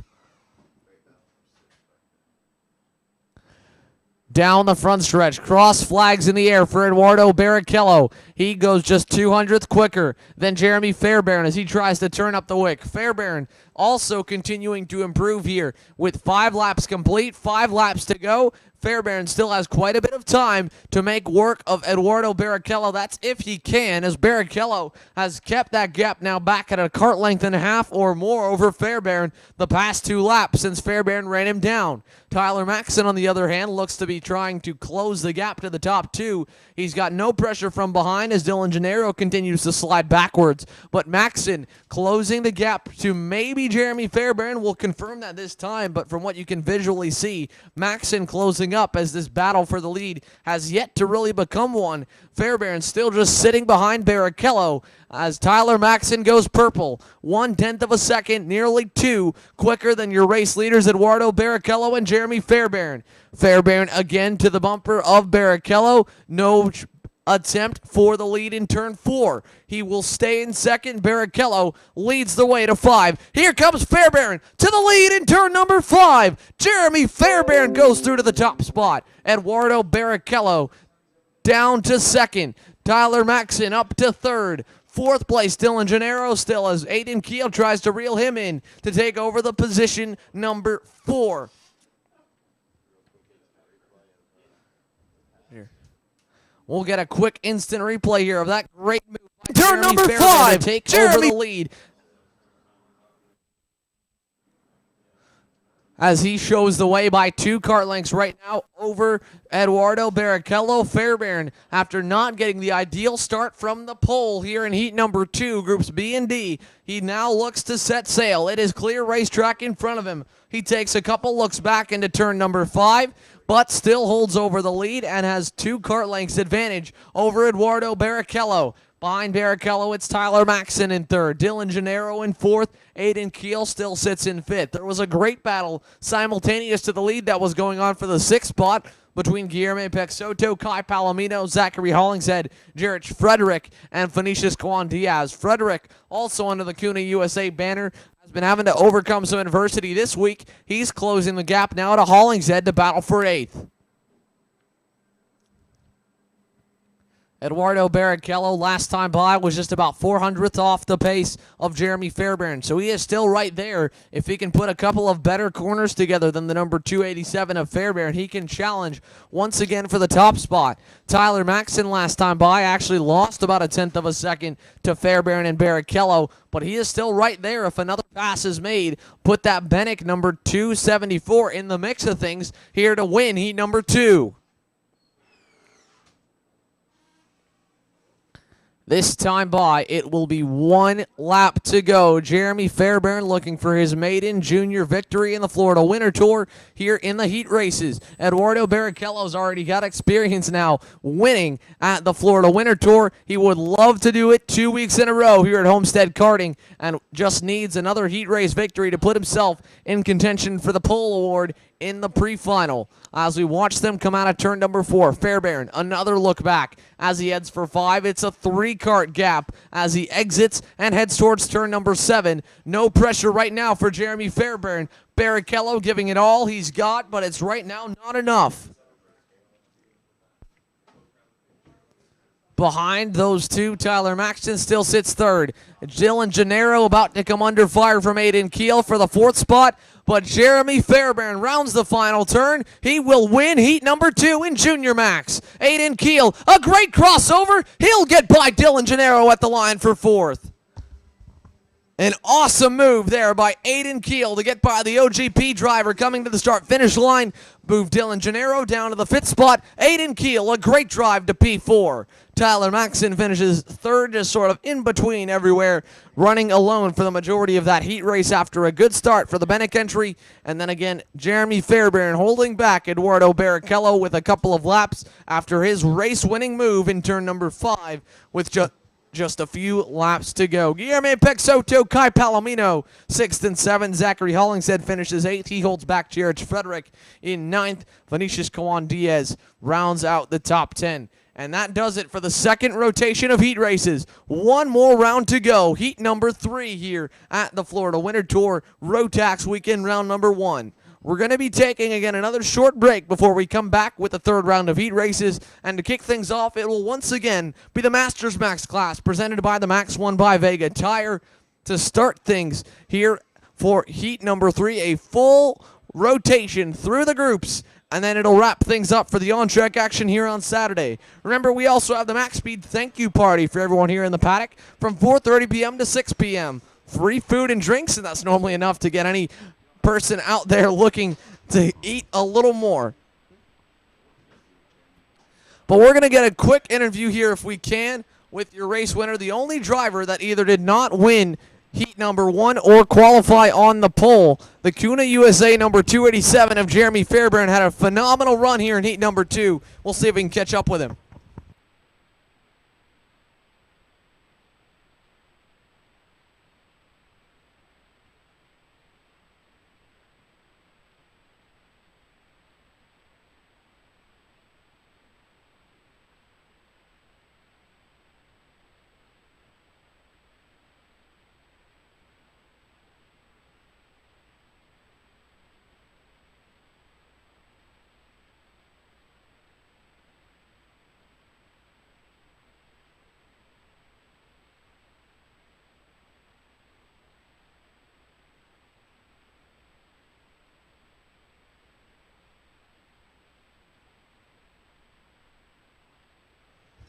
So we've now caught up with your Heat 2 winner, Jeremy Fairbairn, in the Anderson Racing Team Junior Max Heat B and D. Jeremy, a great drive for you. You didn't get the ideal start off the tram lanes, but you were able to work your way back up to the lead. Walk us through that one.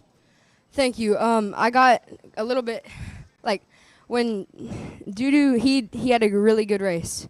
And I got kind of scared when he got past me at the start, and I thought it was over, but I caught right back up to him, and I guess I had the speed just to pass him and then keep the lead. Yeah, great run for you. Again, you've been having a lot of speed all week long, qualifying second, so that means you get to start on the pole again for your next heat race here for heat number 3. You've been really quick this week here in the Florida Winter Tour. Is anyone you'd like to thank for helping you get all that speed? Yeah, I'd like to thank my new team, Kuna USA. They really have everything I need. And Mike Marini, I'd like to thank Caleb, my tuner, and my mom and dad for getting me at this beautiful race. All right, and one more question here before we let you get back over to your pit area to prepare for the rest of the sessions. Again, the first weekend with the Max 1 by Vega tire. You're on the medium compound here in the Junior Max class. Talk to us about how you think about the tire. The tire is a lot grippier than the rock tires that they run. I think it's Bridgestone, right? Yep. Well, I like these tires a lot better. They provide a lot more grip. All right, well, a great run here in heat number 2 for Jeremy Fairbairn. A driver to watch here this weekend at the Florida Winter Tour Rotax Weekend Round 1. Congratulations on your heat race victory, Jeremy. Thank you. All right, good job, buddy. With that, we're going to let the rest of our Junior Max drivers come on through the scale line and wrap this up. We've got our lunch break up next. We'll be coming back to you live here at the Florida Winter Tour first round in the Rotax weekend, presented by Fixie Wheels and, of course, our title sponsor, VCI, powered by AM Engines. A huge thank you as well to Motorsport.com, our official digital media partner, and to Race Monitor, the official timing and scoring app of the Florida Winter Tour. Remember, tonight we have the Max Speed Entertainment thank you party, but besides that, as we pan out to the rest of our shots, we'll see all of you back at approximately 1:30 p.m.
Luca Mars now. Mars going through to the third spot. Tracini down to fourth.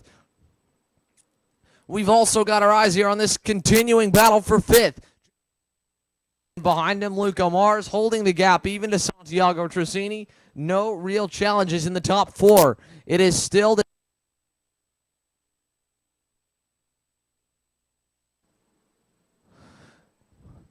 Kingsley as they come down the start-finish straight. Mateus Morgado down the backstretch, battle for second. Here comes Ryan McDermott. Live feed, Duke Medjin under fire from Mateus Morgado as McDermott has already pulled a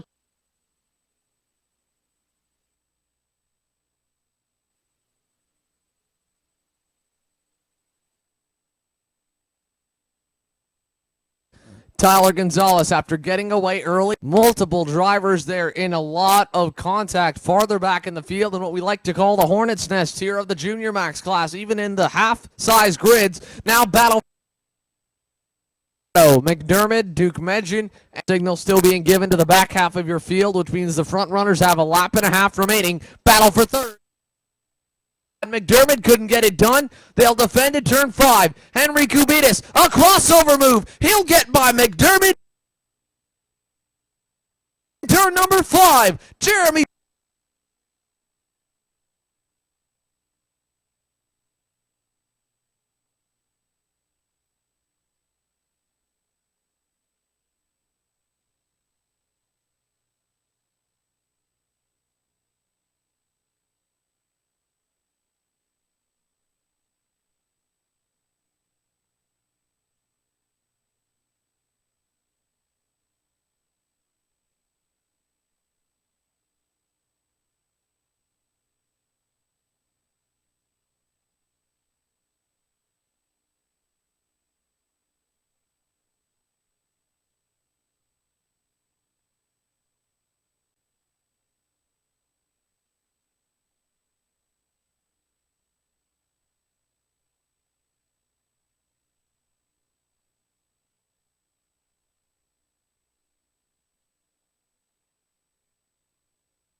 So we're back here for the third round of heat racing. The Masters Max class on the racetrack right now, presented by the Vega Max 1 tire. They've already taken to the racetrack, as you can hear the engines coming to life just beyond our camera. We're about to get set with the final round of heat racing action here at the 2017 VCI, powered by AM Racing Engines Florida Winter Tour, here presented by Fixie Wheels. Again, my name's Xander Clements, and we'll be bringing you all the action live on MaxSpeedEntertainment.com and through Race Monitor, the official timing and scoring app of Max Speed Entertainment and the Florida Winter Tour. As our Masters Max drivers continue to finish their lap, and we look for the class behind me, your Rollison Performance Group Senior Max drivers, to make their way through the grid entry just beyond my back. We'll get set to go racing here. I'll head up into the booth, and we'll call another round of heat races with 10 laps with the full-size classes and 8 laps with the Mini-Max. Heat 3 right here on MaxSpeedEntertainment.com is coming up next.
For Masters Max, presented by the Max 1 by Vega tire, it has been no one able to challenge Michelle Aboisa out in front. Luis Schiavo has been shuffled back on both starts, and on the last C race, he was able to work his way back to second, but no one able to challenge the 608 Orsilon Racing Tony Kart. He leads your field to the green now to turn number 1, and we're racing in the first group for heat number 3.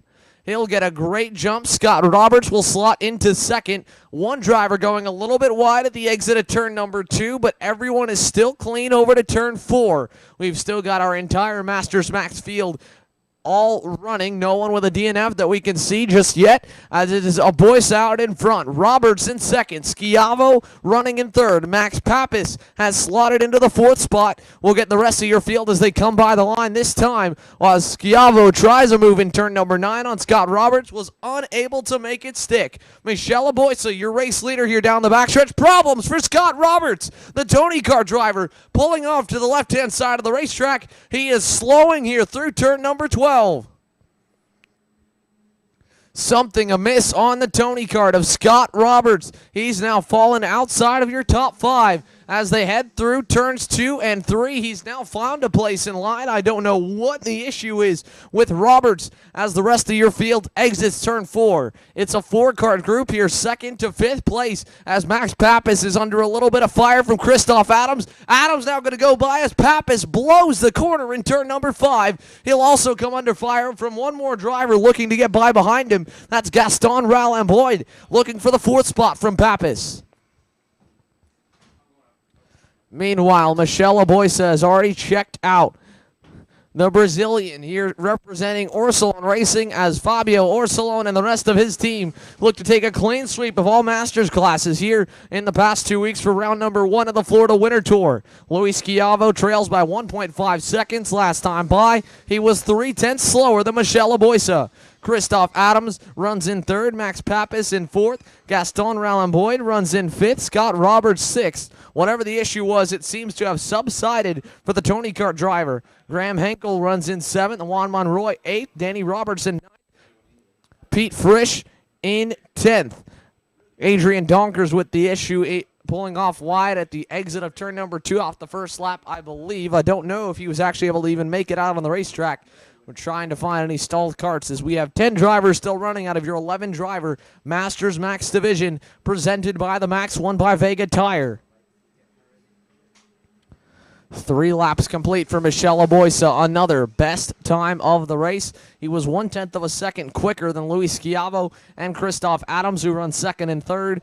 Gaston Rallen-Boyd was able to get by Scott Roberts last time by to take over the 4th spot, but it looks like Roberts has gone back through. In fact, they're continuing to battle here into turn number 5, and Boyd versus Roberts. Roberts and Boyd now running a little wide, and behind them, Max Pappas has actually been shuffled down to 6th place on the racetrack. It is Pappas, Roberts, and Boyd, all in a 3-car battle for the 4th spot, headed for turn 10.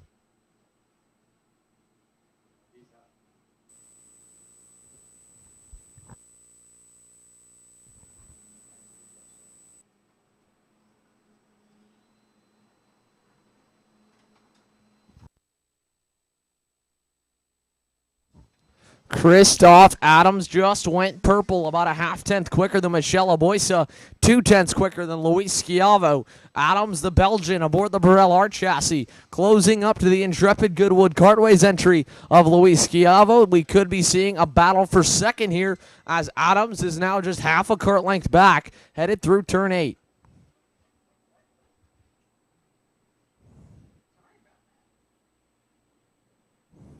Down the backstretch, your race leader, Michel Aboisa, already has a 2+ second advantage. Back to Luis Schiavo and Christoph Adams.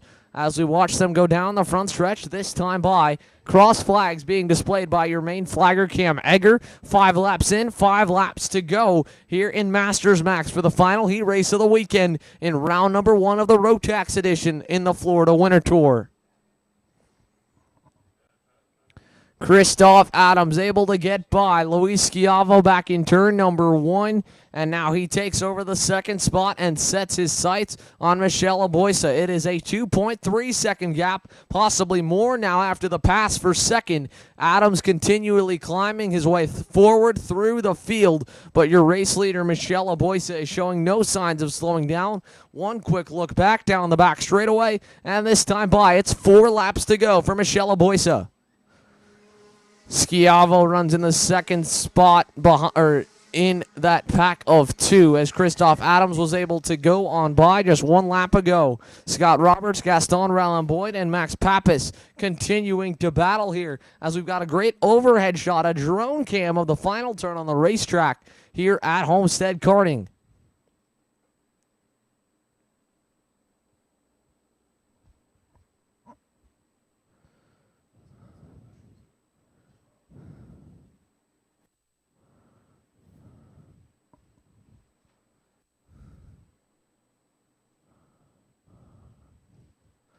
As your field exits turn number 12 once again, Aboisa leads. Christoph Adams, after getting by Luis Schiavo, has not really done anything with the position. Schiavo still trails right behind him. Scott Roberts, Gaston Rallen-Boyd, and Max Pappas all hitting nearly identical laps last time by. Roberts, though, was nearly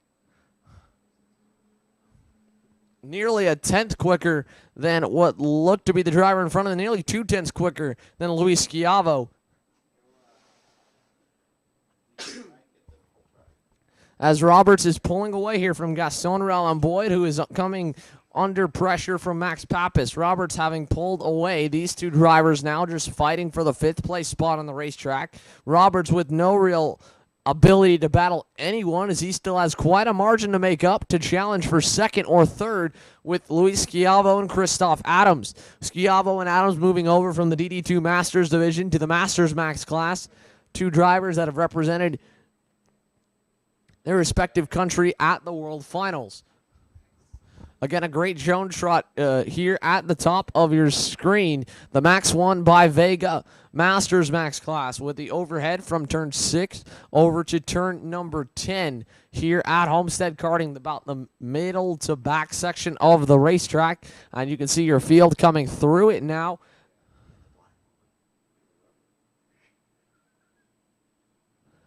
As we go down the backstretch this time by here for your race leader, Michel Aboisa. 1 lap remains for the Orsilon Racing Tony Kart driver, and he will be just 2 more official sessions away from a perfect weekend. It will not only be a clean sweep, but a led lap of every single completed lap in an official session. By that I mean every single lap that we have from qualifying through every heat race and the pre-final and final. Michelle Aboisa is on board right now to set a completely locked out weekend in Masters Max where no one gets to the front of the field besides himself.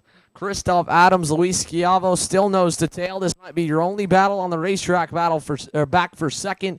At the moment, though, it is still Michelle Aboisa down the backstretch into the final turn on the racetrack. He sweeps the heat races in clean fashion. He wins heat number 3. Second place will go to Christoph Adams as Luis Schiavo comes home in third. Fourth goes to Scott Roberts. Fifth will go to Gaston Rallamboid.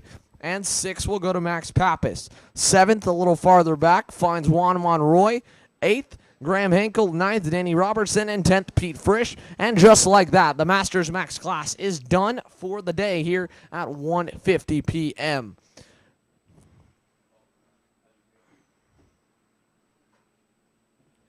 We'll go to the Rollison Performance Group Rotax Senior Max Class grid in just a moment, as this division had quite a bit of action throughout the heat races. Heats 1 and 2, especially in the first few laps, have really decided who comes out the biggest loser and winner based off where you start and where you're able to end up at the end of lap number 1.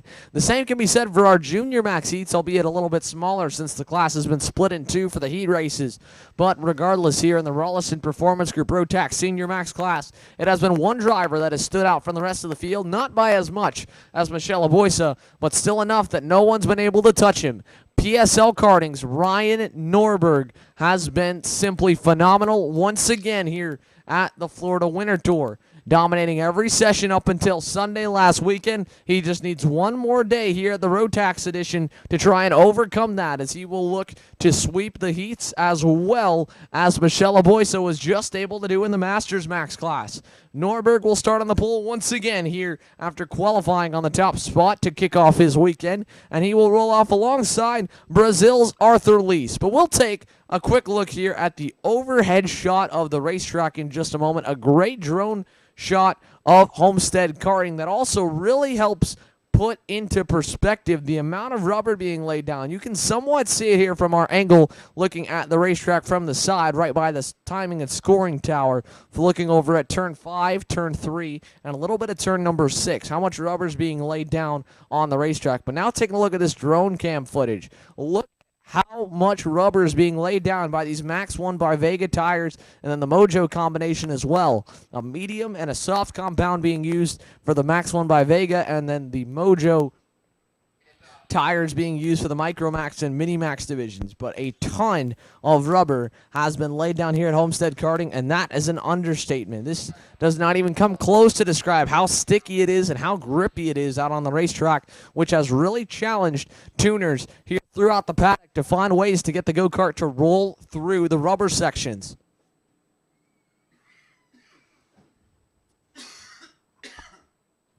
Again, we're 2 minutes away from going green with the Rollison Performance Group Rotax Senior Max Class Heat number 3. Again, for the third round of heat races, it's the same class order as we've had throughout.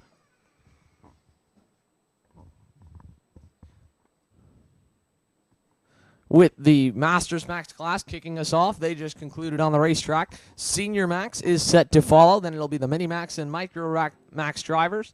DD2 and DD2 Masters will follow that division, followed by the Junior Max Group A and D heat, and then the Junior Max Group B and C heat race will cap off our day. We did have a potential last chance qualifier for the Junior Max drivers, but all will transfer into the final and pre-final on Sunday.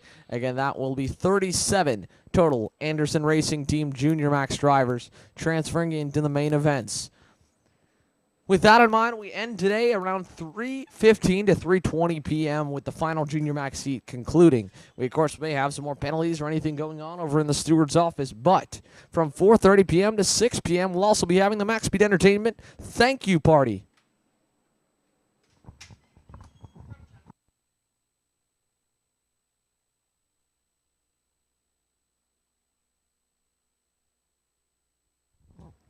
Drivers now on the racetrack for the Rollison Performance Group Senior Max Division. The grid has cleared. Everyone is out, and now we're going to begin the warm-up lap. Ryan Norberg, Arthur Least, your front row. Austin Garrison lines up on row number 2, and one driver unfortunately absent here from the third heat race on the weekend, Orsalon Racing's Darren Keene. Struggling with rib problems in heat number 2. We saw him pull off, doubled over in pain early on, and unfortunately now he will not be on the racetrack for heat 3. I don't know if we'll be seeing Keene again for the pre-final, as he would probably start somewhere in the Hornet's Nest after getting a top 5 finish in the first heat and then a 22nd in heat 2 after a DNS here now for heat number 3. This now promotes Austin Garrison and Dante Yu to the second row, if that has been an adjustment, or it would move Max Hewitt forward. But the full adjustment after Keene making it official to the Max Entertainment officials, it will move Austin Garrison to position number 3. Dante Yu will roll off in 4th. Max Hewitt 5th. Lane Vicala 6th. It is 2 full rows of the J3 competition comp carts. Rows 2 and 3, 3rd through 6th. The fluo yellow lockout, and then we go back to 7th to find the NRM Motorsports Tony Kart entry of Trenton Estep. In 8th, it's Matias Ramirez Barrero running on the Burrell Art chassis under the Anderson Racing Team. And rounding out the top 10 now, it's Samuel Lupian and Jordan Brown Nutley aboard the FA kart for the Bennett kart team. Out of the final turn on the racetrack, we've slowed them down and we'll pull into the tram lanes again. One waved off lap here, a couple drivers not exactly where they need to be.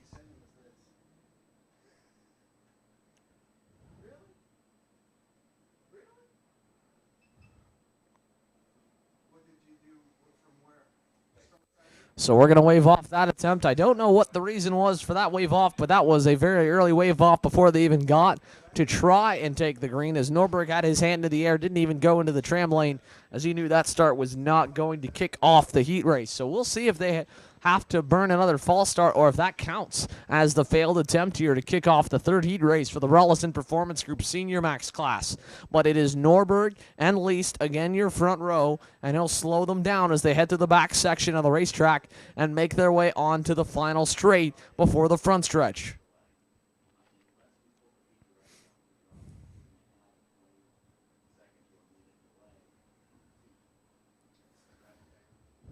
Single file, and then we'll get them two abreast out of the final turn. Norberg, Least, Garrison, Yu, Hewitt, and Vicala. The first 3 rows in the Florida Winter Tour Rotax Edition, Round 1, Rotax Senior Heat number 3. Into the tram lanes. Green flag in the air. We're racing here to turn number 1. And they'll go 3 wide farther back, but Norberg and Garrison get off to the early lead. Arthur Least able to push Max Hewitt just wide enough to slot into 3rd. Hewitt under heavy fire from Trenton Estep and more. Estep's gone to the 4th spot. Dante Yu way wide out of turn number 4. He'll get back in line. It looks like Lane Vicala has fallen back. Now he's trying to hold back Dan Roper, who's had a phenomenal start in the Ricardo kart. A great start again for Trenton Estep. 8th place here, now up to 4th, and in the lead pack for the NRM Motorsports entry as they go down the backstretch. Norberg, Garrison, Lease, your top 3. Here comes Austin Garrison, right to the bumper of Ryan Norberg as they go through the final turn on the racetrack. Norberg takes a look back, he'll defend to turn number 1. Garrison follows. Least going to pull right back to the bumper. They all bottleneck through turns 2 and 3 and into turn 4. Norberg still going to have to defend. He'll actually move out. He'll leave the bottom open. Austin Garrison's not able to get by. Into turn 5 now. Norberg with a good gap out of 4 was able to pull away. Garrison no challenge up from behind, as they know they need to keep the red and white Burrell Art in their sights to challenge for the lead, but Norberg already being able to hit his marks, and he is pulling away. Austin Garrison 4.5 to 5 kart lengths back from Norberg as they go down the backstretch. out of the final turn. Norberg leads lap 2. Garrison still second. Arthur Lease trails in third. Fourth, Trenton Estep, and he's got fifth place Max Hewitt going purple right behind him. The comp car driver very quick right now in the 322. Dante Yu, Lane Vacala put the other comp car entries 6th and 7th. Dan Roper runs up to 8th. Jordan Brown Nutley 9th. Steppenova and Akil runs in the 10th spot as we see Norberg still leading the way over Garrison and Least.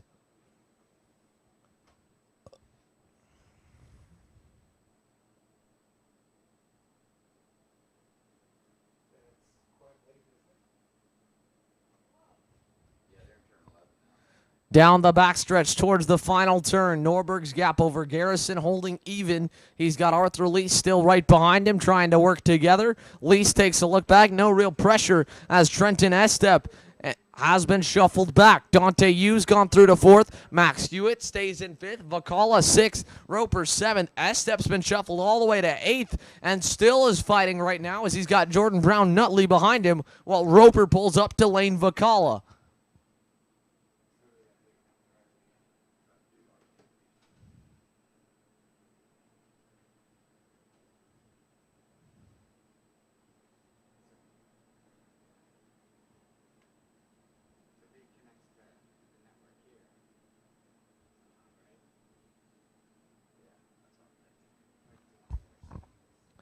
Out of the final turn on the racetrack, Ryan Norberg, your leader. Austin Garrison, second. Arthur Lease, third. A big gap now back to Dante Yu and Max Hewitt, 4th and 5th. Vacala, 6th. Roper, 7th. Trenton Estep in 8th. Jordan Brown Nutley in 9th. Steppenova and Akil runs 10th as the top 3 exit turn number 4.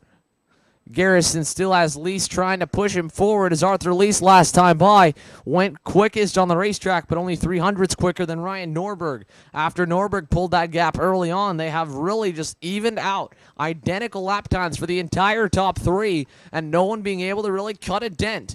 Garrison trying everything he can right now on the comp cart, and Least as well aboard the Rollison Performance Group Tony.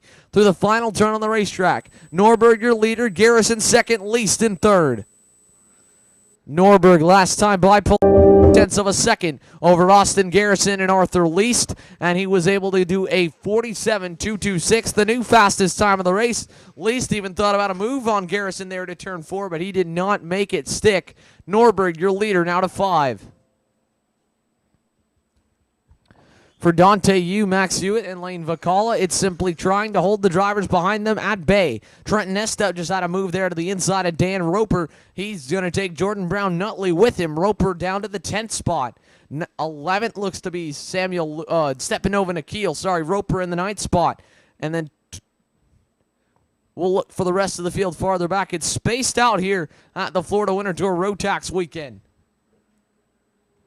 Everyone just evened out. No one really able to make up any ground as Arthur Lease there hopping on 2 wheels, grabbing a curb in turn number 1.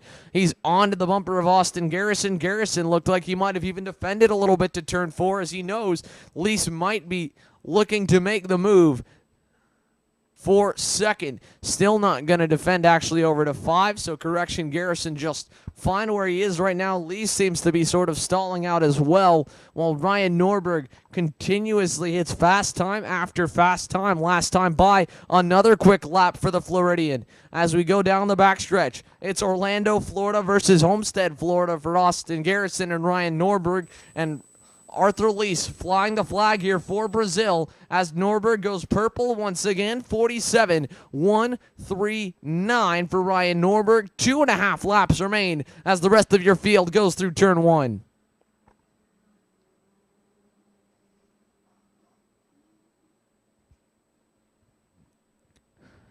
The gap now from Norberg back to Garrison, nearly a second here from first to second place. Garrison and Lee still sit second and third. Fourth is Dante Yu. Fifth, Max Hewitt. Sixth, Lane Vacala. A great run for these 3 comp car drivers. Seventh, Trenton Estep. Eighth, Jordan Brown Nutley. Ninth, Dan Roper. 10th, Steppenova and Akil.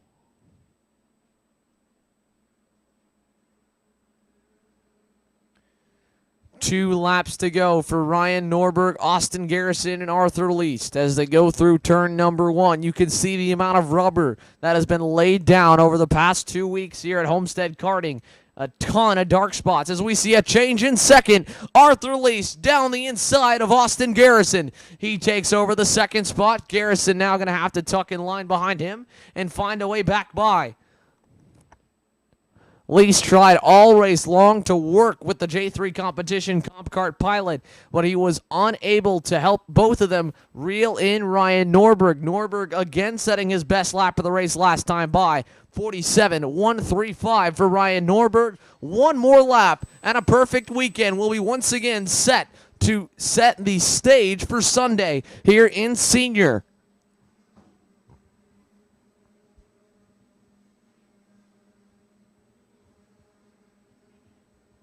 Stepanova Nikhil's now been able to get by Dan Roper to take over the 8th spot. Roper to 9th. Nicholas Carbon now has cracked the top 10, and the X-Prix from Argentina aboard the VCI AM Racing Engines entry. As we see your leaders exit turn number 8, it's a kart length advantage for Arthur Least over Austin Garrison, making his move when he needed to, but the driver who has not really been needing to make any moves besides defend off the bat, Ryan Norberg. He will round the final turn and win his 3rd consecutive heat race. He wins heat number 3.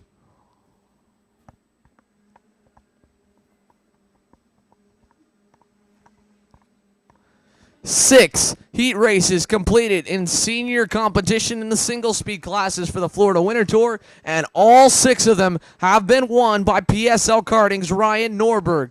The driver just trying to reverse his bad luck from last weekend on Sunday, as he was able to take the pre-final but just ran out of steam when they got to the main event. Norberg, your winner today here in heats 2 and 3, and he will start on the pole for the pre-final come tomorrow morning.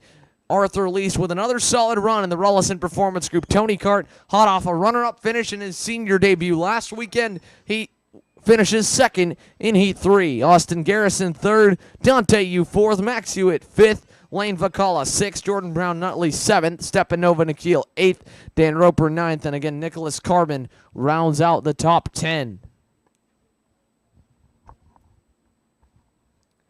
On the grid, a great shot here of our Mini-Max drivers. Reese Gold, Dale Coran make up the front row in that one in every single race. Reese Gold has been able to get away a lead early, just like Norberg, and hold it, if not lengthen it just ever so slightly, lap by lap.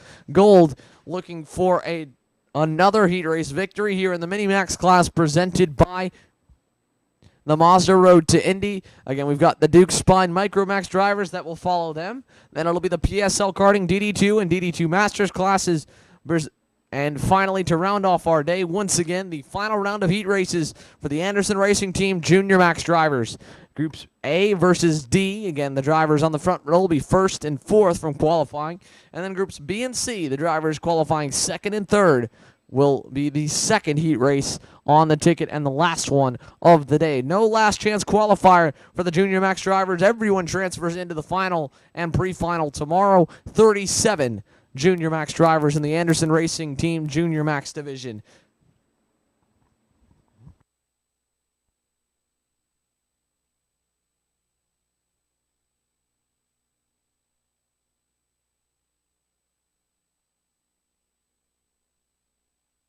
So all the Mini-Max drivers get set to go racing here on the grid. Again, over 10 drivers in the Mini-Max class presented by the Mazda Road to Indy.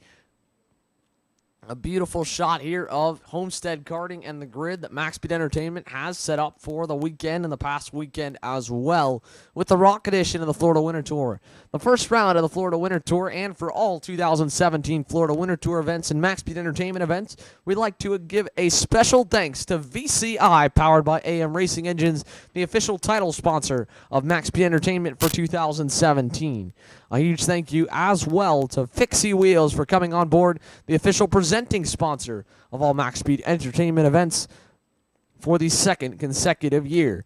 A huge thank you also to Motorsport.com, the official digital media partner of Max Speed Entertainment, and to Race Monitor, the official live timing and scoring app of Max Speed Entertainment for 2017 that is also broadcasting this live stream that's available both on MaxSpeedEntertainment.com and through the Race Monitor app.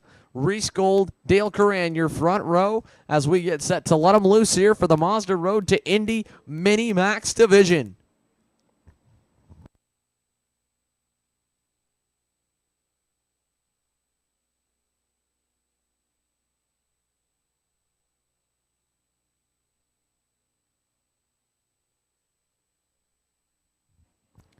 And the drivers have left the grid. The warm-up lap underway for the Mazda Road to Indy Mini Max class.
So for the Mazda Road to Indy Mini Max Division, Reese Gold and Dale Curran are your front row. Luca Mars and Santiago Trissini finished third and fourth, respectively, in heat number 2. Again, Trissini not having the best luck in heat 1, throwing a chain early on. Overcoming that adversity, he needs another good finish to put himself in a decent starting spot for the pre-final come Sunday. Luca Mars has continued to impress here in the Mini-Max class, moving up last season. The Pilati-sponsored Energy driver rolling off about midway through your grid. Two drivers that have been a little more silent here. Justin Arsenault along with Fernando Barrichello. They make up row 2. Did not have the best finish to the second heat race. They'll look for a better one here at heat 3. We are green to turn number 1. Racing here in the Mini-Max class. 4 wide farther back in your field as they go for turns 2 and 3. Dale Curran, Reese Gold, again your front row. We'll see who came out the leader as they head for turn 4. It looks to be Justin Arsenault. Arsenault with a great move in turn number 4. He leads. Now Dale Curran going to look to the inside in turn number 5 on Arsenault. Side by side for the lead. Arsenault holding strong against Reese Gold. Gold shuffled back for the first time this weekend, and Dale Curran leads the way. The Kuna USA Canadian driver, Dale Curran, in the 131, leading around here with Justin Arsenault in tow. Reese Gold runs in third. Fernando Barrichello appears to have gone to fourth. Fifth place on the racetrack, Elio Giovanni. Sixth, Santiago Trissini. Luca Mars down in eighth. Right behind, Jesse Carrasquedo Jr., who had a good start as well in the VCI entry. He runs in seventh. Dale Curran having a great start here to his heat number 3 in the Mini-Max division. Reese Gold gone by Justin Arsenault. He's been able to make the move for second. Now he locks his target on to Dale Curran. Reese Gold in the Bennick 155 has been unstoppable for the first few laps of every Mini-Max race. In heat number 2, we may have saw a little chink in the armor of Gold, as while he's one of the most talented cadet drivers we've seen in a long time, it was still not enough to really pull a big gap over the rest of the drivers. Curran and the rest of your field were very close after the opening lap, so Reese Gold trying to take full advantage of how fast he is out of the gate, trying to make up for not the best start in the 155.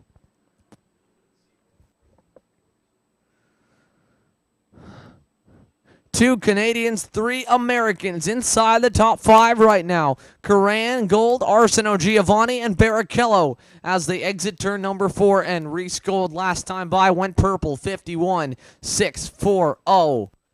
He was only 1/100th quicker than Dale Curran, but he was also having to make his pass on Justin Arsenault. Gold this time is slowly cutting into the gap of Curran, and we should be seeing quite a battle here in the Minimax class because it's not just Gold moving in on your race leader. Justin Arsenault is coming along for the ride, as well as Elio Giovanni, Fernando Barrichello, and Jesse Carrasquedo Jr. Luca Mars is also trying to get in the fray, but something must have happened, actually, to Luca Mars. Correction, Luca Mars with a problem here in the energy chassis. I don't believe he's still on the racetrack. He must have pulled off. Mars with an issue. Santiago Trissini's the one that trails that group, and Griffin Simpson's not too far back from that pack as well. The Burrell R driver under the PSL karting tent has been shipping his way forward here in his first United States Mini-Max race. And behind Griffin Simpson, it's Jesse Carrasquedo Jr., the VCI Paralyn entry, trying to hold on to the draft of Simpson as your pack is slowly getting to swallow Dale Curran. Last time by, though, Curran 400ths quicker than Reese Gold. He's holding that gap back to the 155. Justin Arsenault, on the other hand, losing a little ground to the driver in second. Here comes Elio Giovanni up to the bumper of the PSL karting Burrell Art number 136 of Justin Arsenault.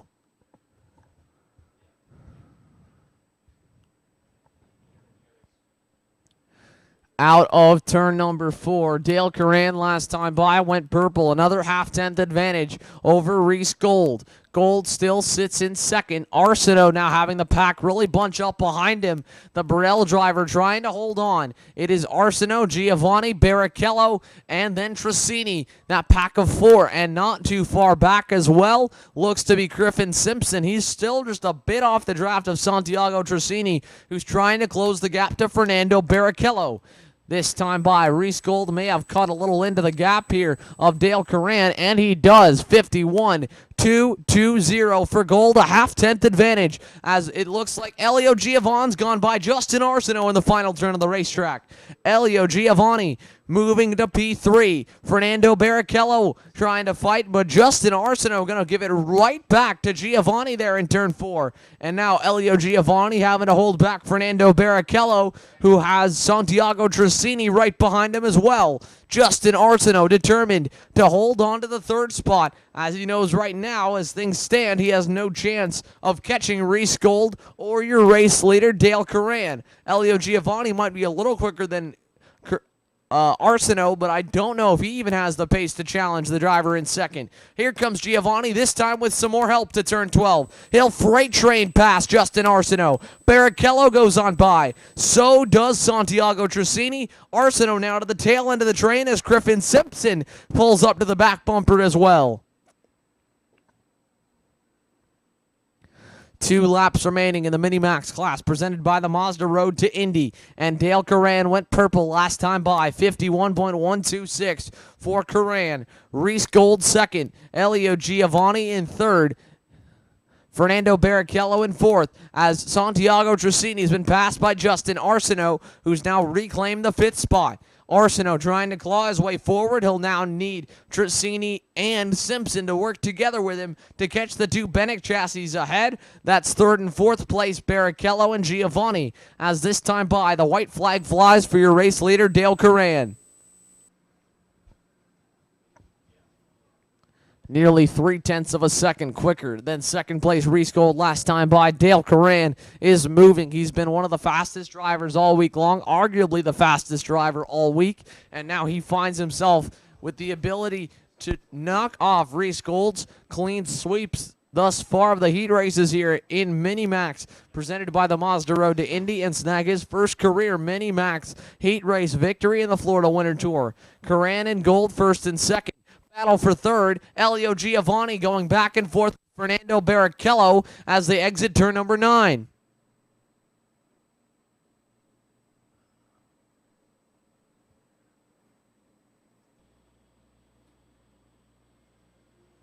checkered flag in the air. Dale Curran takes a great win here in heat number 3. Reese Gold finishes second. Elio Giovanni third. Justin Arsenault fourth. Fernando Barrichello fifth. Santiago Tracini sixth. Griffin Simpson seventh. Jesse Carrasquedo Jr. eighth. Chloe Chambers in ninth. Antonio Jose Para Carvajal rounds out the top 10.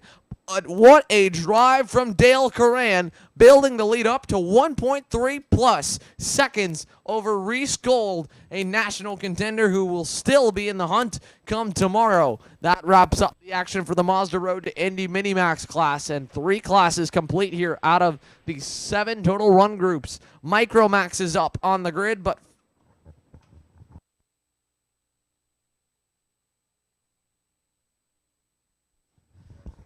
up on the grid as they get set to go green. Again, James Agozi and Miguel Costa will be going toe-to-toe here in the Micromax division. Costa aboard the Burrell Art chassis against Agozi's Bennick in the 48.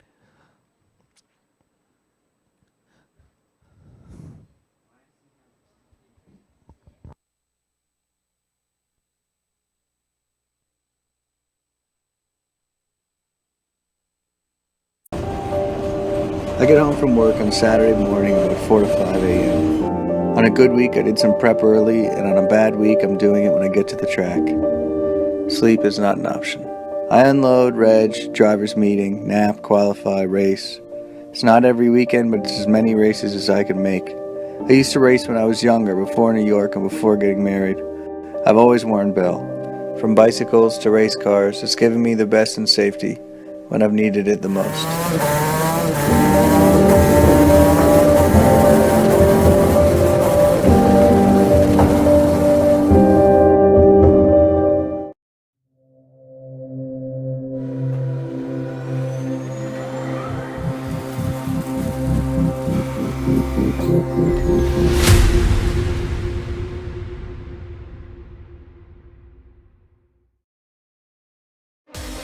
The Mazda Road to Indy has been training and promoting the best, most ambitious open-wheel drivers and teams in North America. Now, Max Speed Group and Anderson Promotions brings to the Rotax karting world a unique opportunity to experience the next level in racing. A lot of these karters have a dream of becoming an IndyCar racer, and that transition going from Rotax to the Mazda Road to Indy is finally there for them to be able to get a feel of that car. The Mazda Road to Indy, where drivers and teams from around the world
So the Duke Spine Micromax class on the racetrack here. 4 more races to go before day number 2 is complete. It is continually flying by here in beautiful Homestead, Florida. The sun is shining here. No shade at all on the racetrack at Homestead Karting.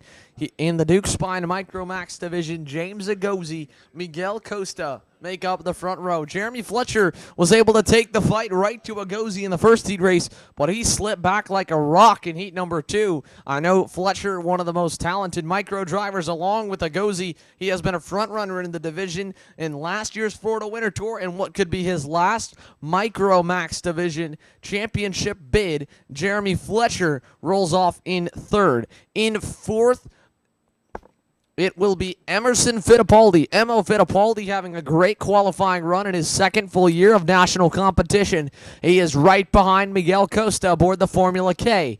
And then in row number 3, it's Alex Powell in the Speed Concepts Racing Tony Kart alongside Nikita Johnson's Nitro Kart. On to the power. Green flag this time.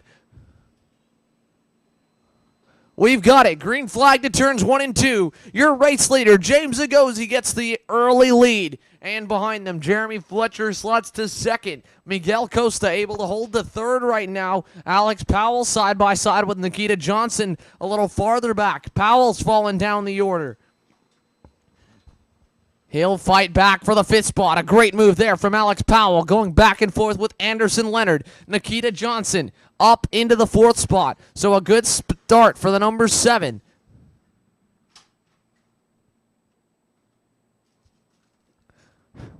As we go down the back straightaway for lap number 1, James Agozi, followed by Jeremy Fletcher, just 2 karts back. Miguel Costa is there, and behind them, running in the 4th spot, that's the number 81 of Anderson Leonard. He's moved up to P4. One driver going around. It's the number 27 machine.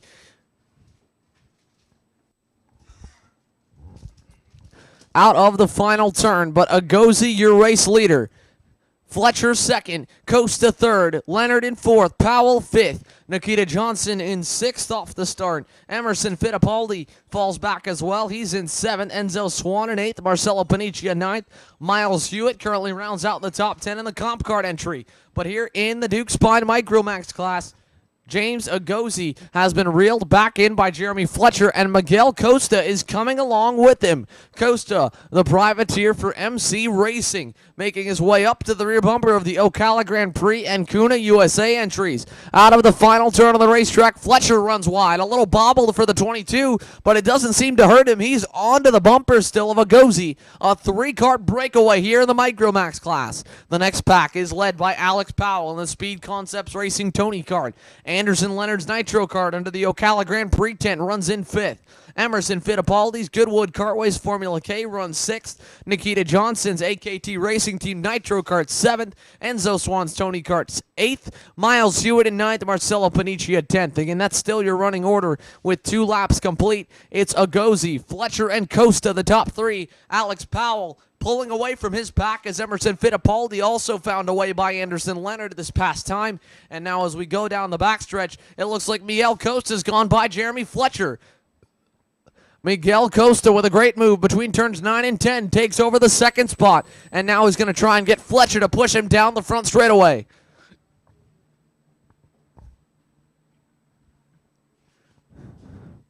Miguel Costa receiving some driver coaching here this weekend and last weekend from longtime Florida Winter Tour competitor and front-runner Oliver Askew. He's been working with the Burrell Art Micromax driver all weekend long, getting him forward to challenge with the likes of powerhouse drivers Ocala Grand Prix, Jeremy Fletcher, and Kuna USA's James Agozi. Again, I've mentioned it all weekend long. Agozi, one of the hottest talents right now in micro competition, and now he's going to get a big gap as Fletcher and Costa make contact in turn 8 to turn 9, and that cost them both a lot of ground.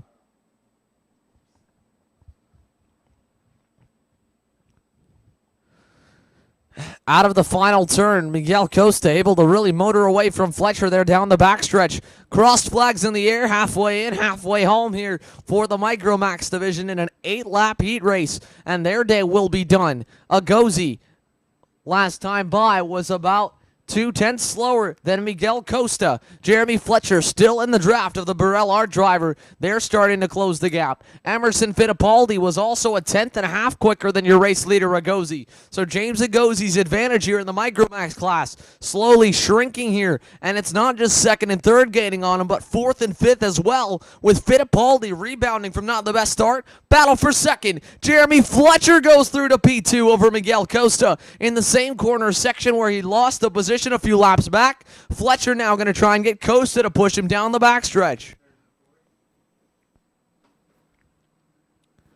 Every time they start to make some headway, they change positions. Here comes Miguel Costa, firing back in turn one. He'll go back in front of Fletcher, and Emerson Fittipaldi and Alex Powell are loving it. They're closing up James Agosi's gap, now nearly a second back to second and third. We'll see if Fletcher's going to stay in line long enough for them to reel back in your race leader. This time by, it'll be double sticks in the air for James Agosi to bring Kuna USA another heat race victory in the Duke Spine Micromax class. Dale Curran has already set the bar high, taking his first career Florida Winter Tour heat victory in the Minimax division. Agosi looking to sweep all three Micromax heat races after qualifying on the pole, and then to continue that dominance into Sunday, but it starts here by ending Saturday on a good note. He's on track for that with just 2 more circuits remaining, but Emerson Fittipaldi just went purple, although only half a tenth quicker than Agosi last time by.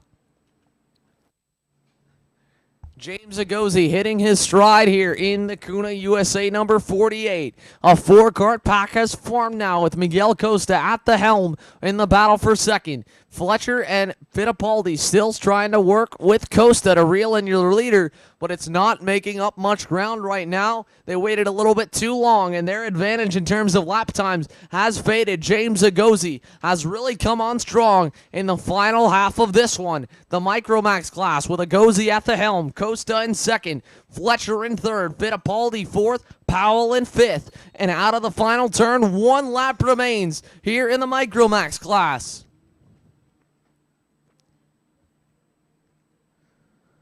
Jeremy Fletcher going purple last time by, but even then just 1/100th quicker than James Agosi. They lost a tenth that time, actually, nearly 1.1 seconds. And the battling beginning already. Emerson Fittipaldi looking to the inside of Jeremy Fletcher in turn 4. He doesn't do it. Now Fletcher has the opportunity to go on Costa to 5. He won't make his bid there just yet, but he'll look to the outside for a crossover in 6.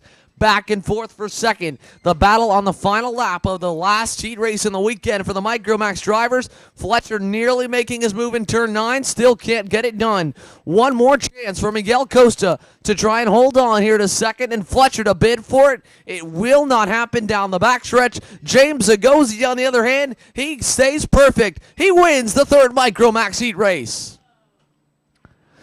Miguel Costa goes purple on the final lap around 300ths quicker than James Agosi, and about a tenth quicker than Jeremy Fletcher. Fletcher finishes 3rd, Emo Fittipaldi 4th, Alex Powell 5th, Anderson Leonard 6th, Nikita Johnson 7th, Marcelo Panicia 8th, Enzo Swan in 9th, and Miles Hewitt rounds out the top 10. Next up, it'll be the PSL Karting DD2 and DD2 Masters classes, which have been very exciting all week long. The drivers on the grid for both divisions. DD2 has been quite the class to watch, with a lot of chaos in the first heat race and a little bit more laid-back racing in the second one. Does anyone have anything for Jeff Kingsley right now? We'll find out up next, but first we'll take one more short break right here on MaxSpeedEntertainment.com and the Race Monitor app.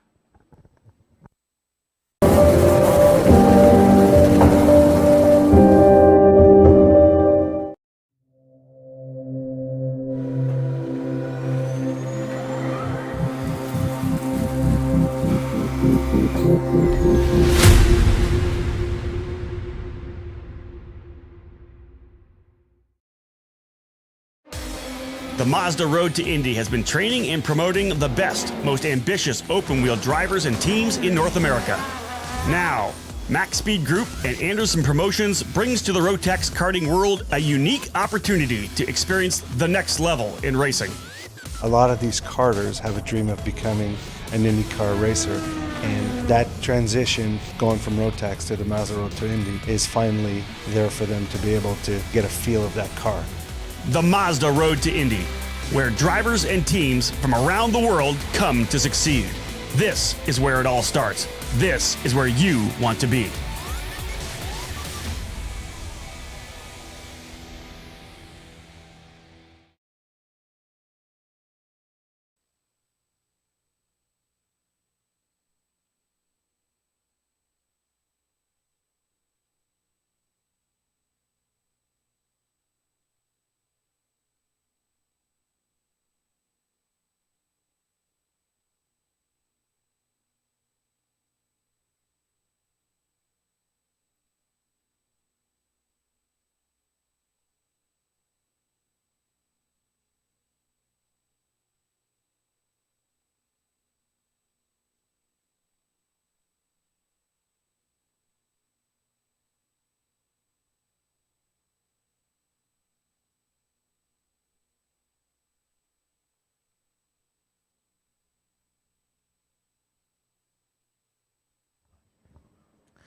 So the grid has now cleared. The PSL karting DD2 and DD2 Masters classes are on the racetrack, and we're going to take a look at your starting lineup in just a moment. On the pole, it will be Jeff Kingsley, who qualified there and was able to take the victory in heat number 2 over Gary Carlton in the Formula K. He was able to sort of bungee back and forth in terms of lap times, and then at the end, pulled away enough to have a comfortable race victory.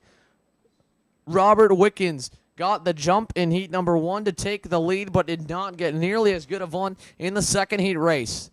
It was Kingsley getting onto the gas extremely early out of the final turn, catching everyone off guard, and it was a clean start teamed by the Max Speed Entertainment officials and allowed Kingsley to build up a gap in the first few turns that no one was really able to surmount.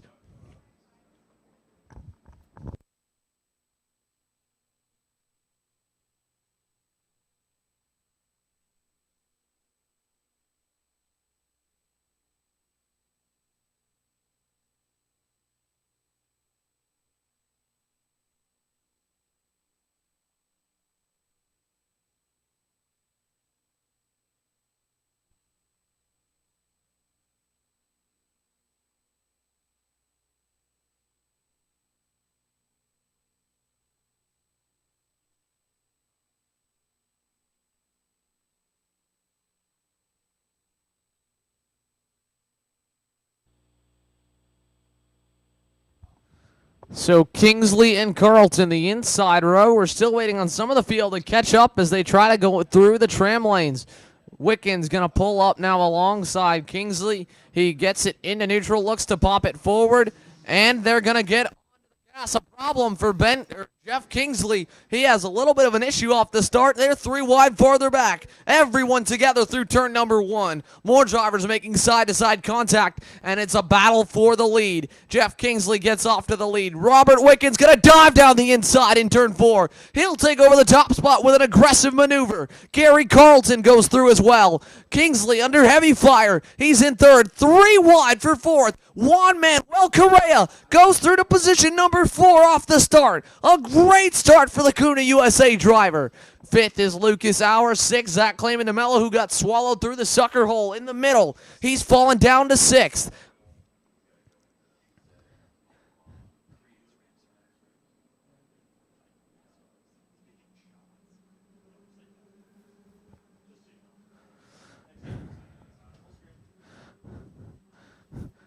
Through turn 1, everyone clipping the curbing as Robert Wickens leads the way with Gary Carlton, Jeff Kingsley in tow. Now here comes Carlton. Gary Carlton to the lead in turn 4. A great move on the Canadian Robert Wickens. Wickens now going to try and defend from Jeff Kingsley through turn number 5. And Carlton leads by a kart length here. A great battle in the final heat race of the weekend for the PSL Karting DD2 class.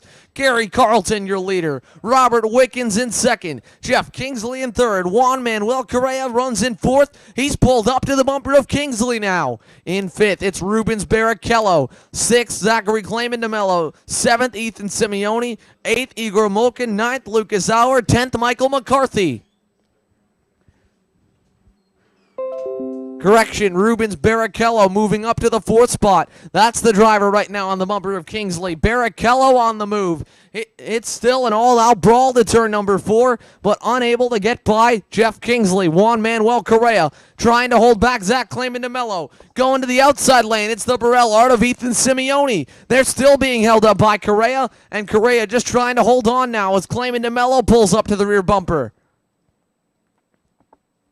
Gary Carlton getting away early, and look at the gap already for the Formula K driver. Wickens still sits 2nd. Jeff Kingsley 3rd, but Kingsley now beginning to find his stride and hit his marks. He's pulling towards the rear bumper of your second place driver, leader of the second pack the first pack on the racetrack, Robert Wickens. Watch for the move here, possibly in turn number 4. Kingsley right there on Wickens. He'll look maybe a little shimmy to the inside. No pass from Jeff Kingsley on Robert Wickens in 4. Into turn 5, though. Looking to the inside, side by side. He can't make it stick. Robert Wickens determined to keep Kingsley at bay this time. And Rubens Barrichello is hot on the heels of both drivers. Meanwhile, Gary Carlton's lead continues to lengthen right now as we watch them go down the backstretch. Carlton, your race leader. Wickens in second. Kingsley third. Barrichello fourth. Juan Manuel Correa fifth. Zachary claiming to mellow sixth as Correa goes purple last time by 46.960. 1/10 quicker than Carlton. Still, it is Wickens holding on to the second spot as Kingsley is all over the bumper into turn 5. Here he comes down the inside. Jeff Kingsley gets crossed over. Wickens goes back by. Robert Wickens still holds on to the second spot as Juan Manuel Correa goes side by side with Rubens Barrichello. They're still shuffling through turn 9. Here comes Zachary claiming DeMello on Juan Manuel Correa. Correa goes wide out of turn 11. There goes DeMello. He will bring Ethan Simeone. And as well behind them, here comes Michael McCarthy. McCarthy goes by. Correa continues to slide backwards. Another driver looking for the way by. It's Lucas Auer, as well as Igor Molkin. A great battle farther back now as Gary Carlton continues to lead. Robert Wickens, Jeff Kingsley, third and fourth. Barrichello fourth. Then in fifth, it's Clayman DeMello. Sixth, Ethan Simeone. Seventh, Michael McCarthy. Eighth, Juan Manuel Correa. Ninth looks to still be Lucas Auer. He's held back Igor Molkin, who's right now up in the number 510. He was a DD2 Masters driver. He has the number 510, which would put him in that class. I don't know if he's entered in DD2 or DD2 Masters, but Igor Molkin taking it to all these DD2 senior drivers right now.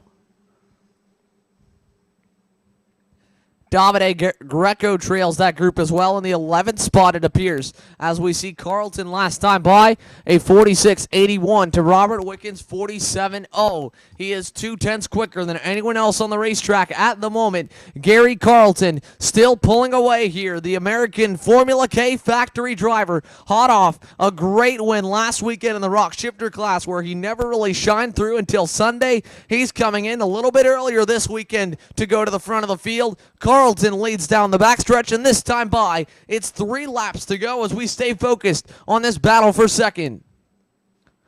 Jeff Kingsley still not making his move yet. Now he'll look to the inside. Kingsley down to the bottom of the racetrack. He'll go by Robert Wickens in turn 1. Wickens tried to cross him over in turn 2. He couldn't do it. Here comes Rubens Barrichello. Barrichello down the inside. No, he will not make his attempt there in turn 4 on Wickens. And now he's going to have to defend from behind as Zach Clayman DeMello closes up. There goes Barrichello. He takes the 4th spot. Wickens trying to stay side by side. Clayman DeMello. Oh, Zachary Clayman DeMello. Not making his move yet. Now he'll look to the inside. Kingsley down to the bottom of the racetrack. He'll go by Robert Wickens. Zachary Clayman DeMello. The two came together entering turn number 7. DeMello goes around.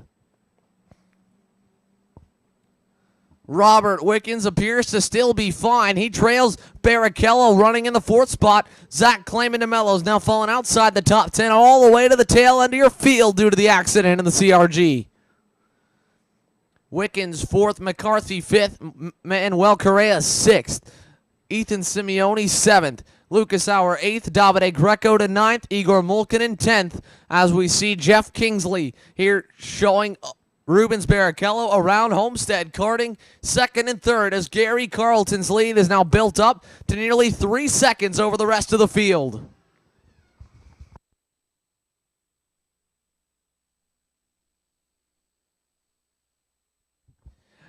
This time by, white flag goes in the air. Gary Carlton with a 2.3 second advantage, as last time by he lost about 0.4 of a second over Jeff Kingsley.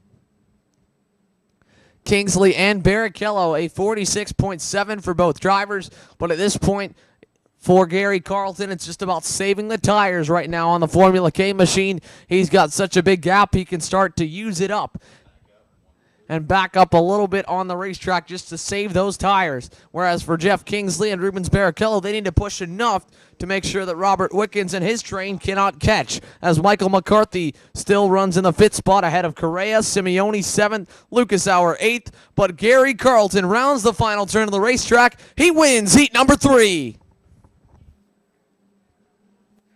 Kingsley finishes second. Barrichello in third. Robert Wickens finishes fourth. Michael McCarthy fifth. Juan Manuel Correa sixth. Ethan Simeone seventh. Lucas Auer in eighth. Davide Greco in ninth. Cedric Lupien rounds out the top 10.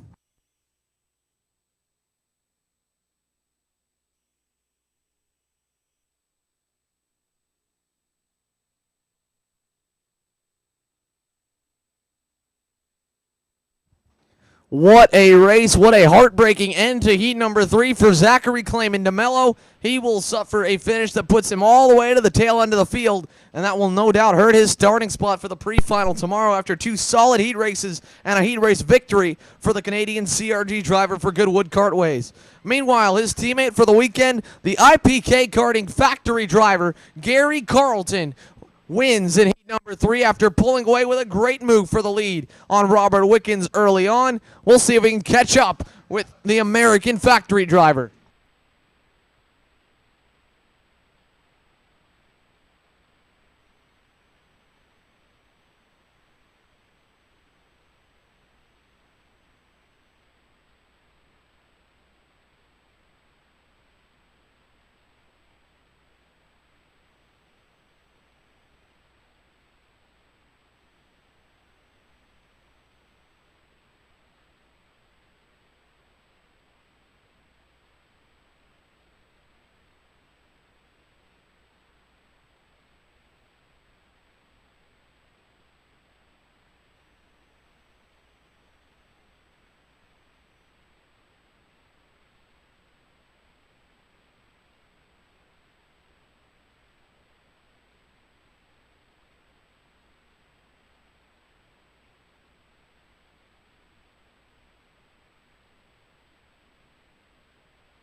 So we're right here down on the grid. We've got the first of 2 heat races to round off today's racing action. To my right, we've got the Anderson Racing Team Junior Max Groups A and D set to do battle. And behind me, some of the drivers already getting in line to head out on the grid for the Junior Max Groups B and C. The final heat race for all of our Anderson Racing Team Junior Max drivers. And tomorrow, when we come back for the pre-finals, we're going to see all 37 on track together. It's going to be some great racing action tomorrow morning for the pre-final and for the finals as well. But we still got 2 more races today right here on MaxSpeedEntertainment.com. Again, we just saw an absolute thriller with Gary Carlton making some aggressive maneuvers to work his way to the lead, to take over the lead, and then win the DD2 Senior Field presented by PSL Karting's heat number 3.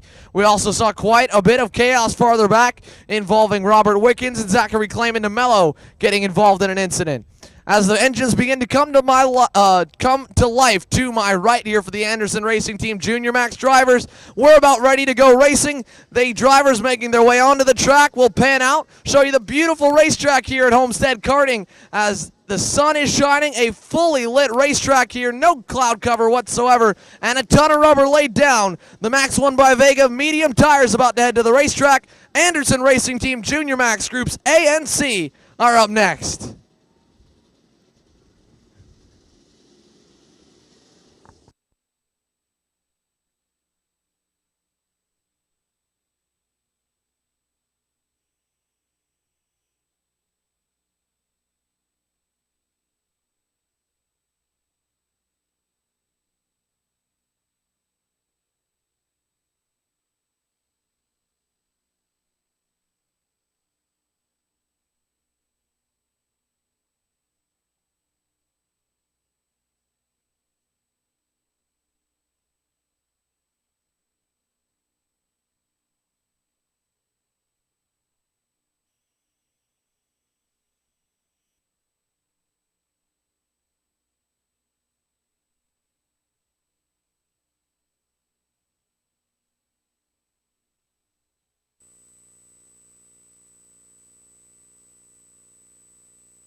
So for the Anderson Racing Team Junior Max Groups A and D, it's Tyler Gonzalez and Eduardo Barrichello, your front row as they round the final turn on the racetrack. Arias Duke Medjan in the Duke Spine Cosmic lines up alongside Tyler Maxons Bennick. Ryan McDermott alongside Thomas Nepvu. We look to go racing. Green flag to turn number 1. And we're side by side. Multiple drivers around. Ryan McDermott's involved. Thomas Nepvu goes in it as well. A big group. One more driver with a big impact over at turn 2.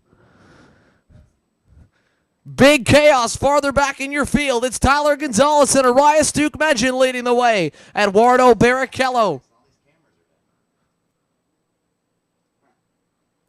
in the 3rd spot. 4th is Aiden Keel. 5th looks to be possibly Jordan Police there in the Tony kart. Again, all these drivers completely shaken up by that. Nepvu still running. He's down near the back of the grid. It looks like Tyler Maxon, one of the drivers involved. A frustrating start to the final race of the day for Maxon as Gonzalez has Duke Medjan reeling him in a little bit down the front stretch. Arias Duke Medjan has been tuning on that chassis all weekend. It is father versus son when it comes to the mechanics as well. Mike Speed with the Speed Concepts Racing Tony kart for Tyler Gonzalez and his son Alex Speed tuning for Arias Duke Medjan and Duke Spine Racing. Not to mention Ocala Grand Prix. Former team for both Mike Speed and Alex Speed has Eduardo Barrichello and his Tony kart. So a lot of tuners really loving to look at this heat race to try and just have the bragging rights on one another. As we go down the backstretch, Duke Medjan reeling in Gonzalez. 1 kart length separates the top 2. Arias Duke Medjan has been chipping away all weekend long here at Tyler Gonzalez. And now here in the final heat race of the weekend, Duke Medjan goes purple last time by. Headed for turn number 4. He trails by 1 kart length right now in the Junior Max heat number 3.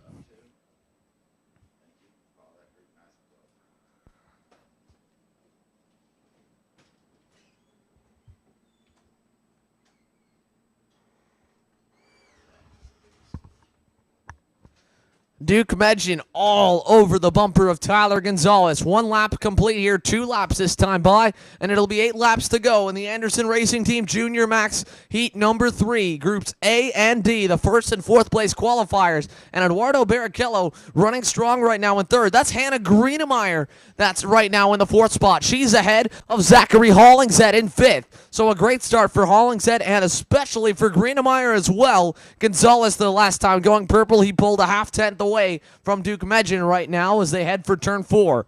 That 3-kart breakaway, and then it's Greenemeyer and Hollingshead. 6 on the racetrack. Kai Palomino in the Burrell Art Machine under the Anderson Racing tent. Behind Palomino, it looks to be the Tony kart, the Kuna USA Tony kart of Jarrett Frederick. Then Thomas Samarn, Philippe Sebastian, and Thomas Nepvu, who has worked his way back up to the 10th spot. A great drive back for Nepvu, as unfortunately the incident in turn 1 has taken out PSL Karting's Ryan McDermott.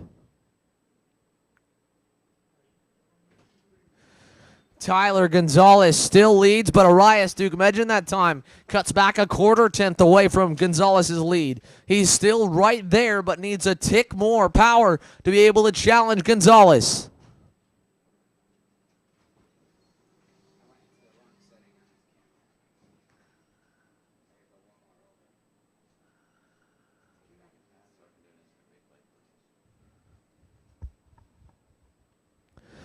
Tyler Gonzalez starting to hit his stride here as Duke Medjan gains a little bit of time, though, through turn 8.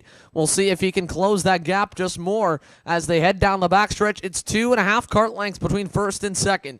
Barrichello still in the catbird seat right behind them in 3rd. 4th and 5th, Hannah Greenemeyer, Zachary Hollingshead. 1 kart length separates both of those drivers as the halfway is given this time by for Tyler Gonzalez.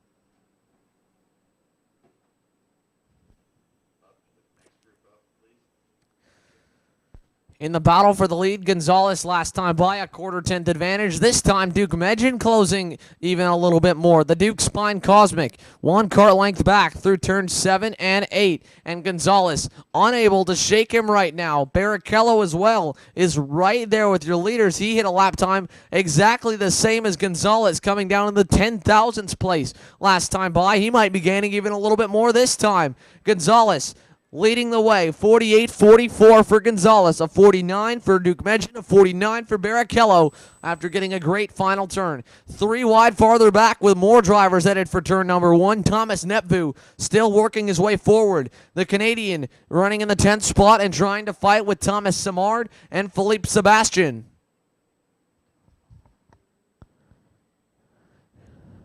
No real battles anywhere else on the racetrack. Hannah Greenemeyer and Zachary Hollingshead still holding on to 4th and 5th. But Nepvu, Sebastian, and Simard still going at it right now.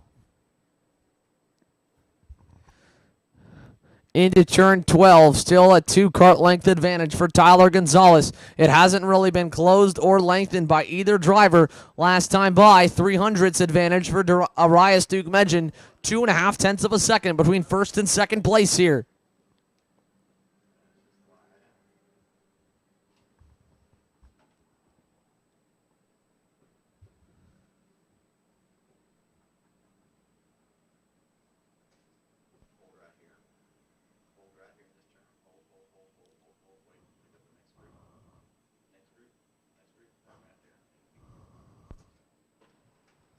Backing up right now to the battle for 8th. Thomas Nepvu is now gone by Thomas Simard and Philippe Sebastian. Simard under the Kuna USA tent. Sebastian aboard the Zanardi chassis. As 2 laps to go is given to your race leaders, Tyler Gonzalez and Arias Duke Medjin.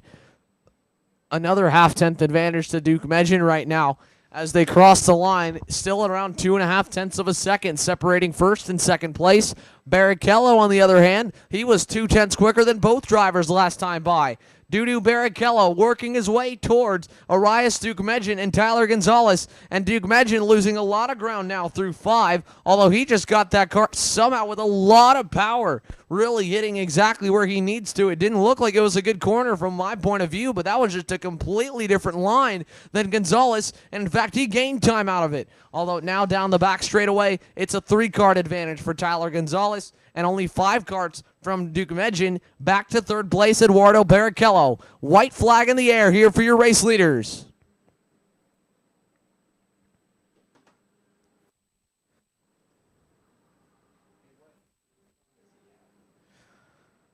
One lap to go in the first of 2 heat races here. Heat number 3, groups A and B, and Duke Medjin trying to close to Tyler Gonzalez. Gonzalez just taking it easy now here as Duke Medjin slides the back end around in the 299 Duke Spine Cosmic. Tyler Gonzalez looking to win every single heat race after qualifying on the pole and still not surrendering the lead to anyone. This is the closest thing to a battle we've seen. It will still not be one, though. Down the backstretch for the final time today in heat number 3, Tyler Gonzalez wins and goes perfect in the heat races for Junior Max. Arias Duke Medjin finishes 2nd. Eduardo Barrichello 3rd. Hannah Greenemeyer 4th. Zachary Hollingshead finishes 5th. Jared Frederick 6th. Kai Palomino 7th. Thomas Nepvu has a great recovery drive to 8th. Thomas Simard 9th. Philippe Sebastian 10th as 2 drivers go around here out of the final turn on the racetrack.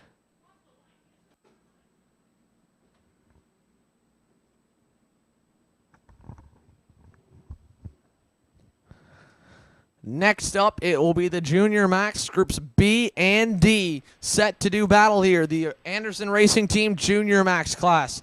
With Tyler Gonzalez dominating every single heat he's been in, will we see a battle here for Groups B and C? Just a few moments away, we'll take one more final commercial break today and bring you back the action. That you can see them on the grid. They're set to go racing. The final heat race of the day for heat number 3, the final heat race of round number 1 in the Florida Winter Tour, is up next. I get home from work on Saturday morning about 4 to 5 a.m. On a good week, I did some prep early, and on a bad week, I'm doing it when I get to the track. Sleep is not an option. I unload, reg, driver's meeting, nap, qualify, race. It's not every weekend, but it's as many races as I can make. I used to race when I was younger, before New York and before getting married. I've always worn Bill. From bicycles to race cars, it's given me the best in safety when I've needed it the most.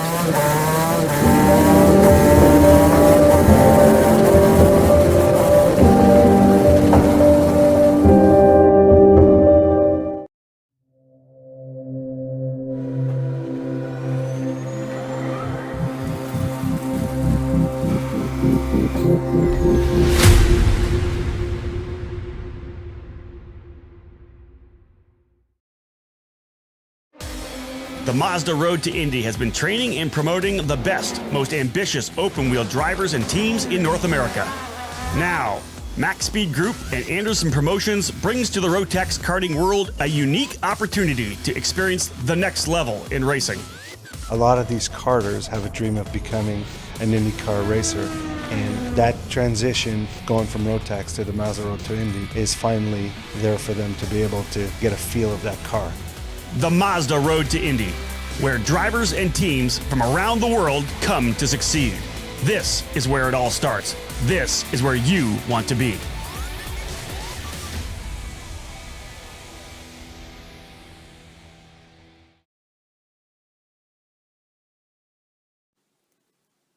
Orsalon Racing is a proud sponsor of the Florida Winter Tour. It is a great honor to be involved in such a great event. The Orsalon Racing team, founded by pro race car driver Fabio Orsalon, has 3 years of experience and tremendous success. Our team runs off a set of great principles, hard work, dedication, professionalism, and tireless data analysis to help our driver reach their goals. We would like to thank our staff, drivers, and all those who support us endlessly. Orsalon Racing is proof that hard work and dedication are the keys to success.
So for Anderson Racing Team's Junior Max class, groups B and C, Jeremy Fairbairn and Mateus Morgado make up the front row. They qualified second and third, so that puts them at the front of their groups. Again, groups B and C.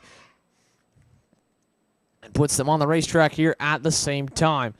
Guilherme Peixoto and Jeremias Olmedo make up row number 2. Aiden Keel, Henry Kubitis, row 3. Dylan Gennaro had quite the start in his last heat race. We'll see if he can have another good one, this time starting on the inside row in 7th. Yuvan Sundaramurthy starts in 8th. Vinicius Kawan Diaz 9th. And Henry Pozo Jr. is going to start in 10th. That's your top 10 starting order here for the final heat race of the day. The Anderson Racing Team Junior Max class groups B and C on the racetrack. And it, again, will come down to Jeremy Fairbairn versus Mateus Morgado. Fairbairn snagging his first career Florida Winter Tour Junior Max heat race victory earlier today. I believe Morgado was well up front for the first time in Junior Max competition. Behind them, Guilherme Peixoto and Jeremias Olmedo, the helping represent South America, along with Morgado, with 2 Brazilians inside the top 5, an Argentinian in Olmedo starting 4th, and then the 2 Americans, Jeremy Fairbairn, and Aiden Keel. Keel in what could be his last year in Junior Max competition under the Anderson Racing Team banner. He rolls off in the 5th spot. Henry Kubitis from Colombia, 6th. Dylan Gennaro, Yuvan Sundaramurthy, the 2 Americans, 7th and 8th. Vinicius Coan-Diaz from Brazil. Henry Prozo Jr. from Ecuador round out the top 10. The international competition of the Florida Winter Tour is what makes it so great, and we're about to see it all come together for the final heat of the day. Junior Max is green to turn number 1, and we're still side by side for the lead. Morgado with the advantage. He'll cross the racetrack and go to the top spot. Jeremy Fairbairn down to 2nd. 3rd is an all-out brawl as Fairbairn tries to defend to turn 4. Mateus Morgado leading the way. Fairbairn continuing to defend into turn 5. He'll lose some more ground as Guillermo Peixoto pulls up to the rear bumper of Fairbairn. Behind them, a big crash in turn number 6, or at least a lot of contact. It looks like everyone's still going, but 2 by 2 farther back in the field.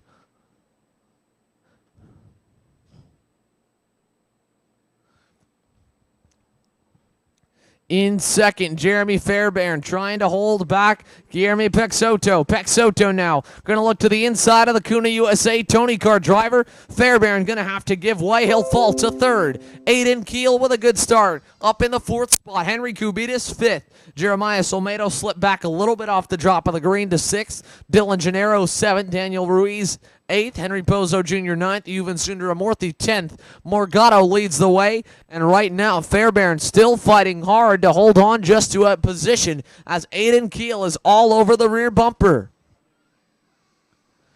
This has allowed Mateus Morgado to pull away here. He is inside of the Kuna USA Tony Kart driver. Class. Fairbairn going to have to give.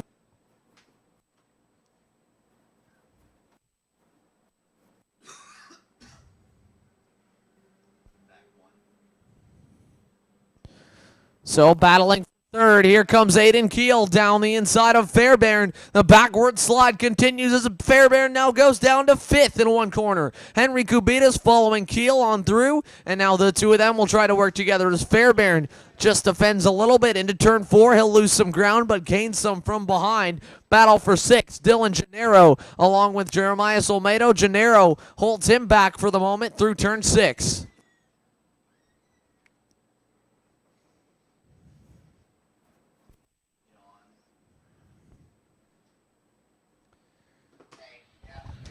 Mateus Morgado leading the way. Guillermo Peixoto trying to close. Brazilian versus Brazilian in the final heat race here for Junior Max. And Morgado, your quickest driver by 2/10 over Peixoto. Aiden Keel has climbed his way forward in every single heat race he's been involved in. He's up to the 3rd spot now after a much better start from heat number 2. Aiden Keel in the 269 Anderson Racing Team Barellart leads that train we're watching with Henry Kubitis in tow.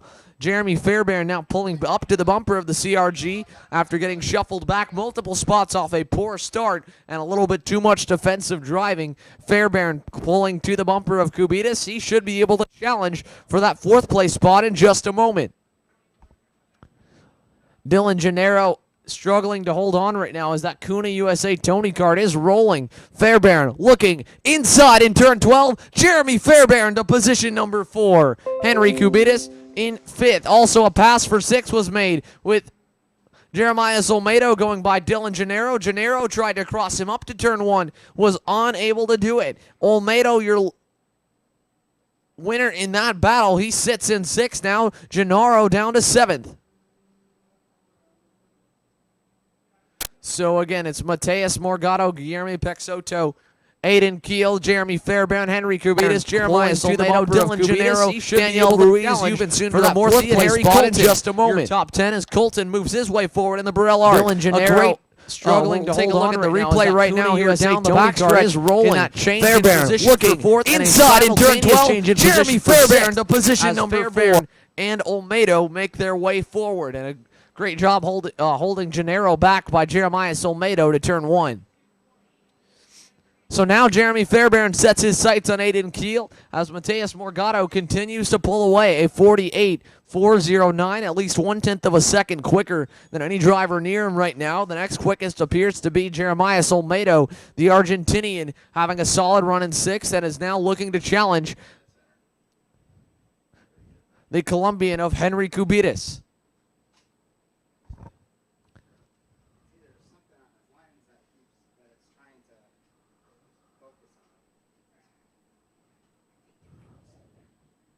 Mateus Morgado will come to the start-finish line to see 4 laps to go, this time by 6 laps complete. His lap times continue to drop quicker than anyone else on the racetrack. He was 400ths quicker than Guillermo Peixoto last time by. No real challenges inside the field, with the exception of Cubides having some potential pressure from behind in the form of Jeremiah Solmedo for 5th. Daniel Rees, Yuvan Sundaramurthy, Harry Colton, no other battles right now farther back on the racetrack either, as Mateus Morgado still shows the way here through turn number 8.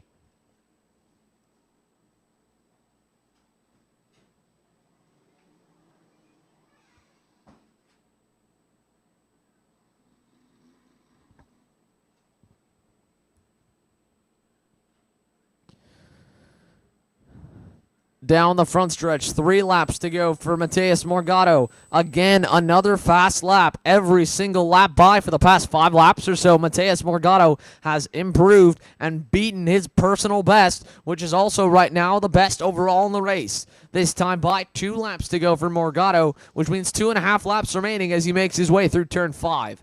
The gap nearly 2 seconds back to Guillermo Peixoto, who was nearly 0.4 of a second slower than Morgado last time by. So Mateus Morgado in the Xpree AM Racing Engines VCI entry is pulling away by a decent margin every single lap from the drivers behind him, and he might be a driver that could really challenge Tyler Gonzalez and Arias Duke-Medjin in the final tomorrow. Eduardo Barrichello as well looked very strong in the heat race prior to this one. If he can find a little more speed, maybe a 0.5 to a 1/10 overnight, the same for Arias Duke-Medjin, Tyler Gonzalez could have a real run for his money.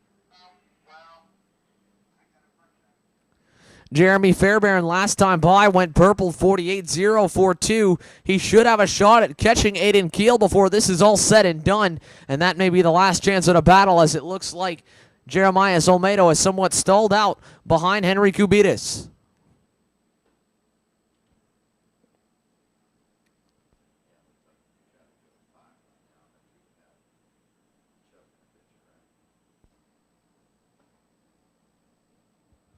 Out of the final turn on the racetrack, white flag waving here for your race leader, Mateus Morgado. Aiden Keel feeling the pressure now from Jeremy Fairbairn, and a great battle here for the 5th spot as Henry Cubides tries to defend away from Jeremiah Solmedo. 2 simultaneous 2-card battles for position, both for 3rd and for 5th right now. No changes at the moment as they head for turn 5.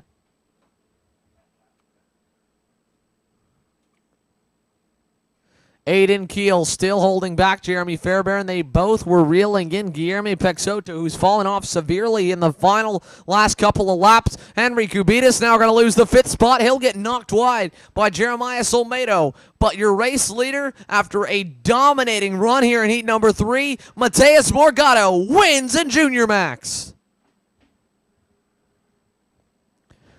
Guillermo Peixoto finishes 2nd. Aiden Keel a hard-fought 3rd. Fairbairn 4th, Jeremiah Solmedo with an aggressive maneuver in turn 9 to take over the 5th spot. Dylan Gennaro was able to also get by as Henry Cubides struggled to recover. He finishes 7th, just ahead of Yuvan Sundaramurthy. Then it's Harry Colton in 9th, and Senna Summerbell rounding out the top 10, working her way by. Harry Colton, the Jamaican, number 277.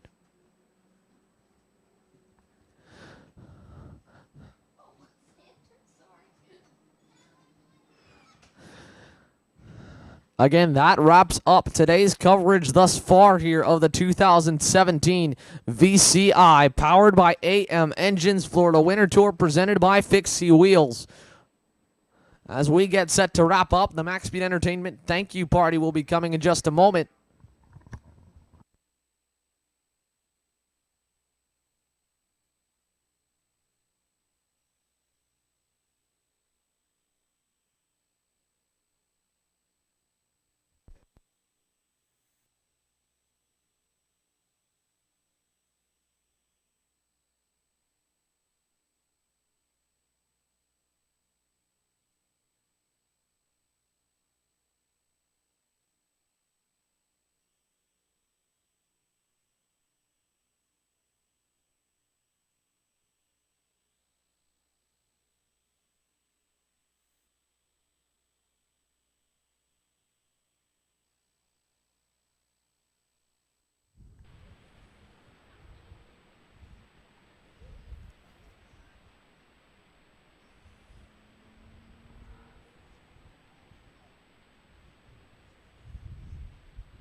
So that does it for day number 2 of the action on the racetrack for the 2017 VCI powered by AM Engines Florida Winter Tour presented by Fixie Wheels Rotax Weekend. We'd also like to thank our supporting sponsors, Ray-Ban, the official sunglasses of Max Speed Entertainment and the Florida Winter Tour, Motorsport.com, the official digital media partner of Max Speed Entertainment, and Race Monitor, the official live timing and scoring app here of Max Speed Entertainment and the Florida Winter Tour for 2017.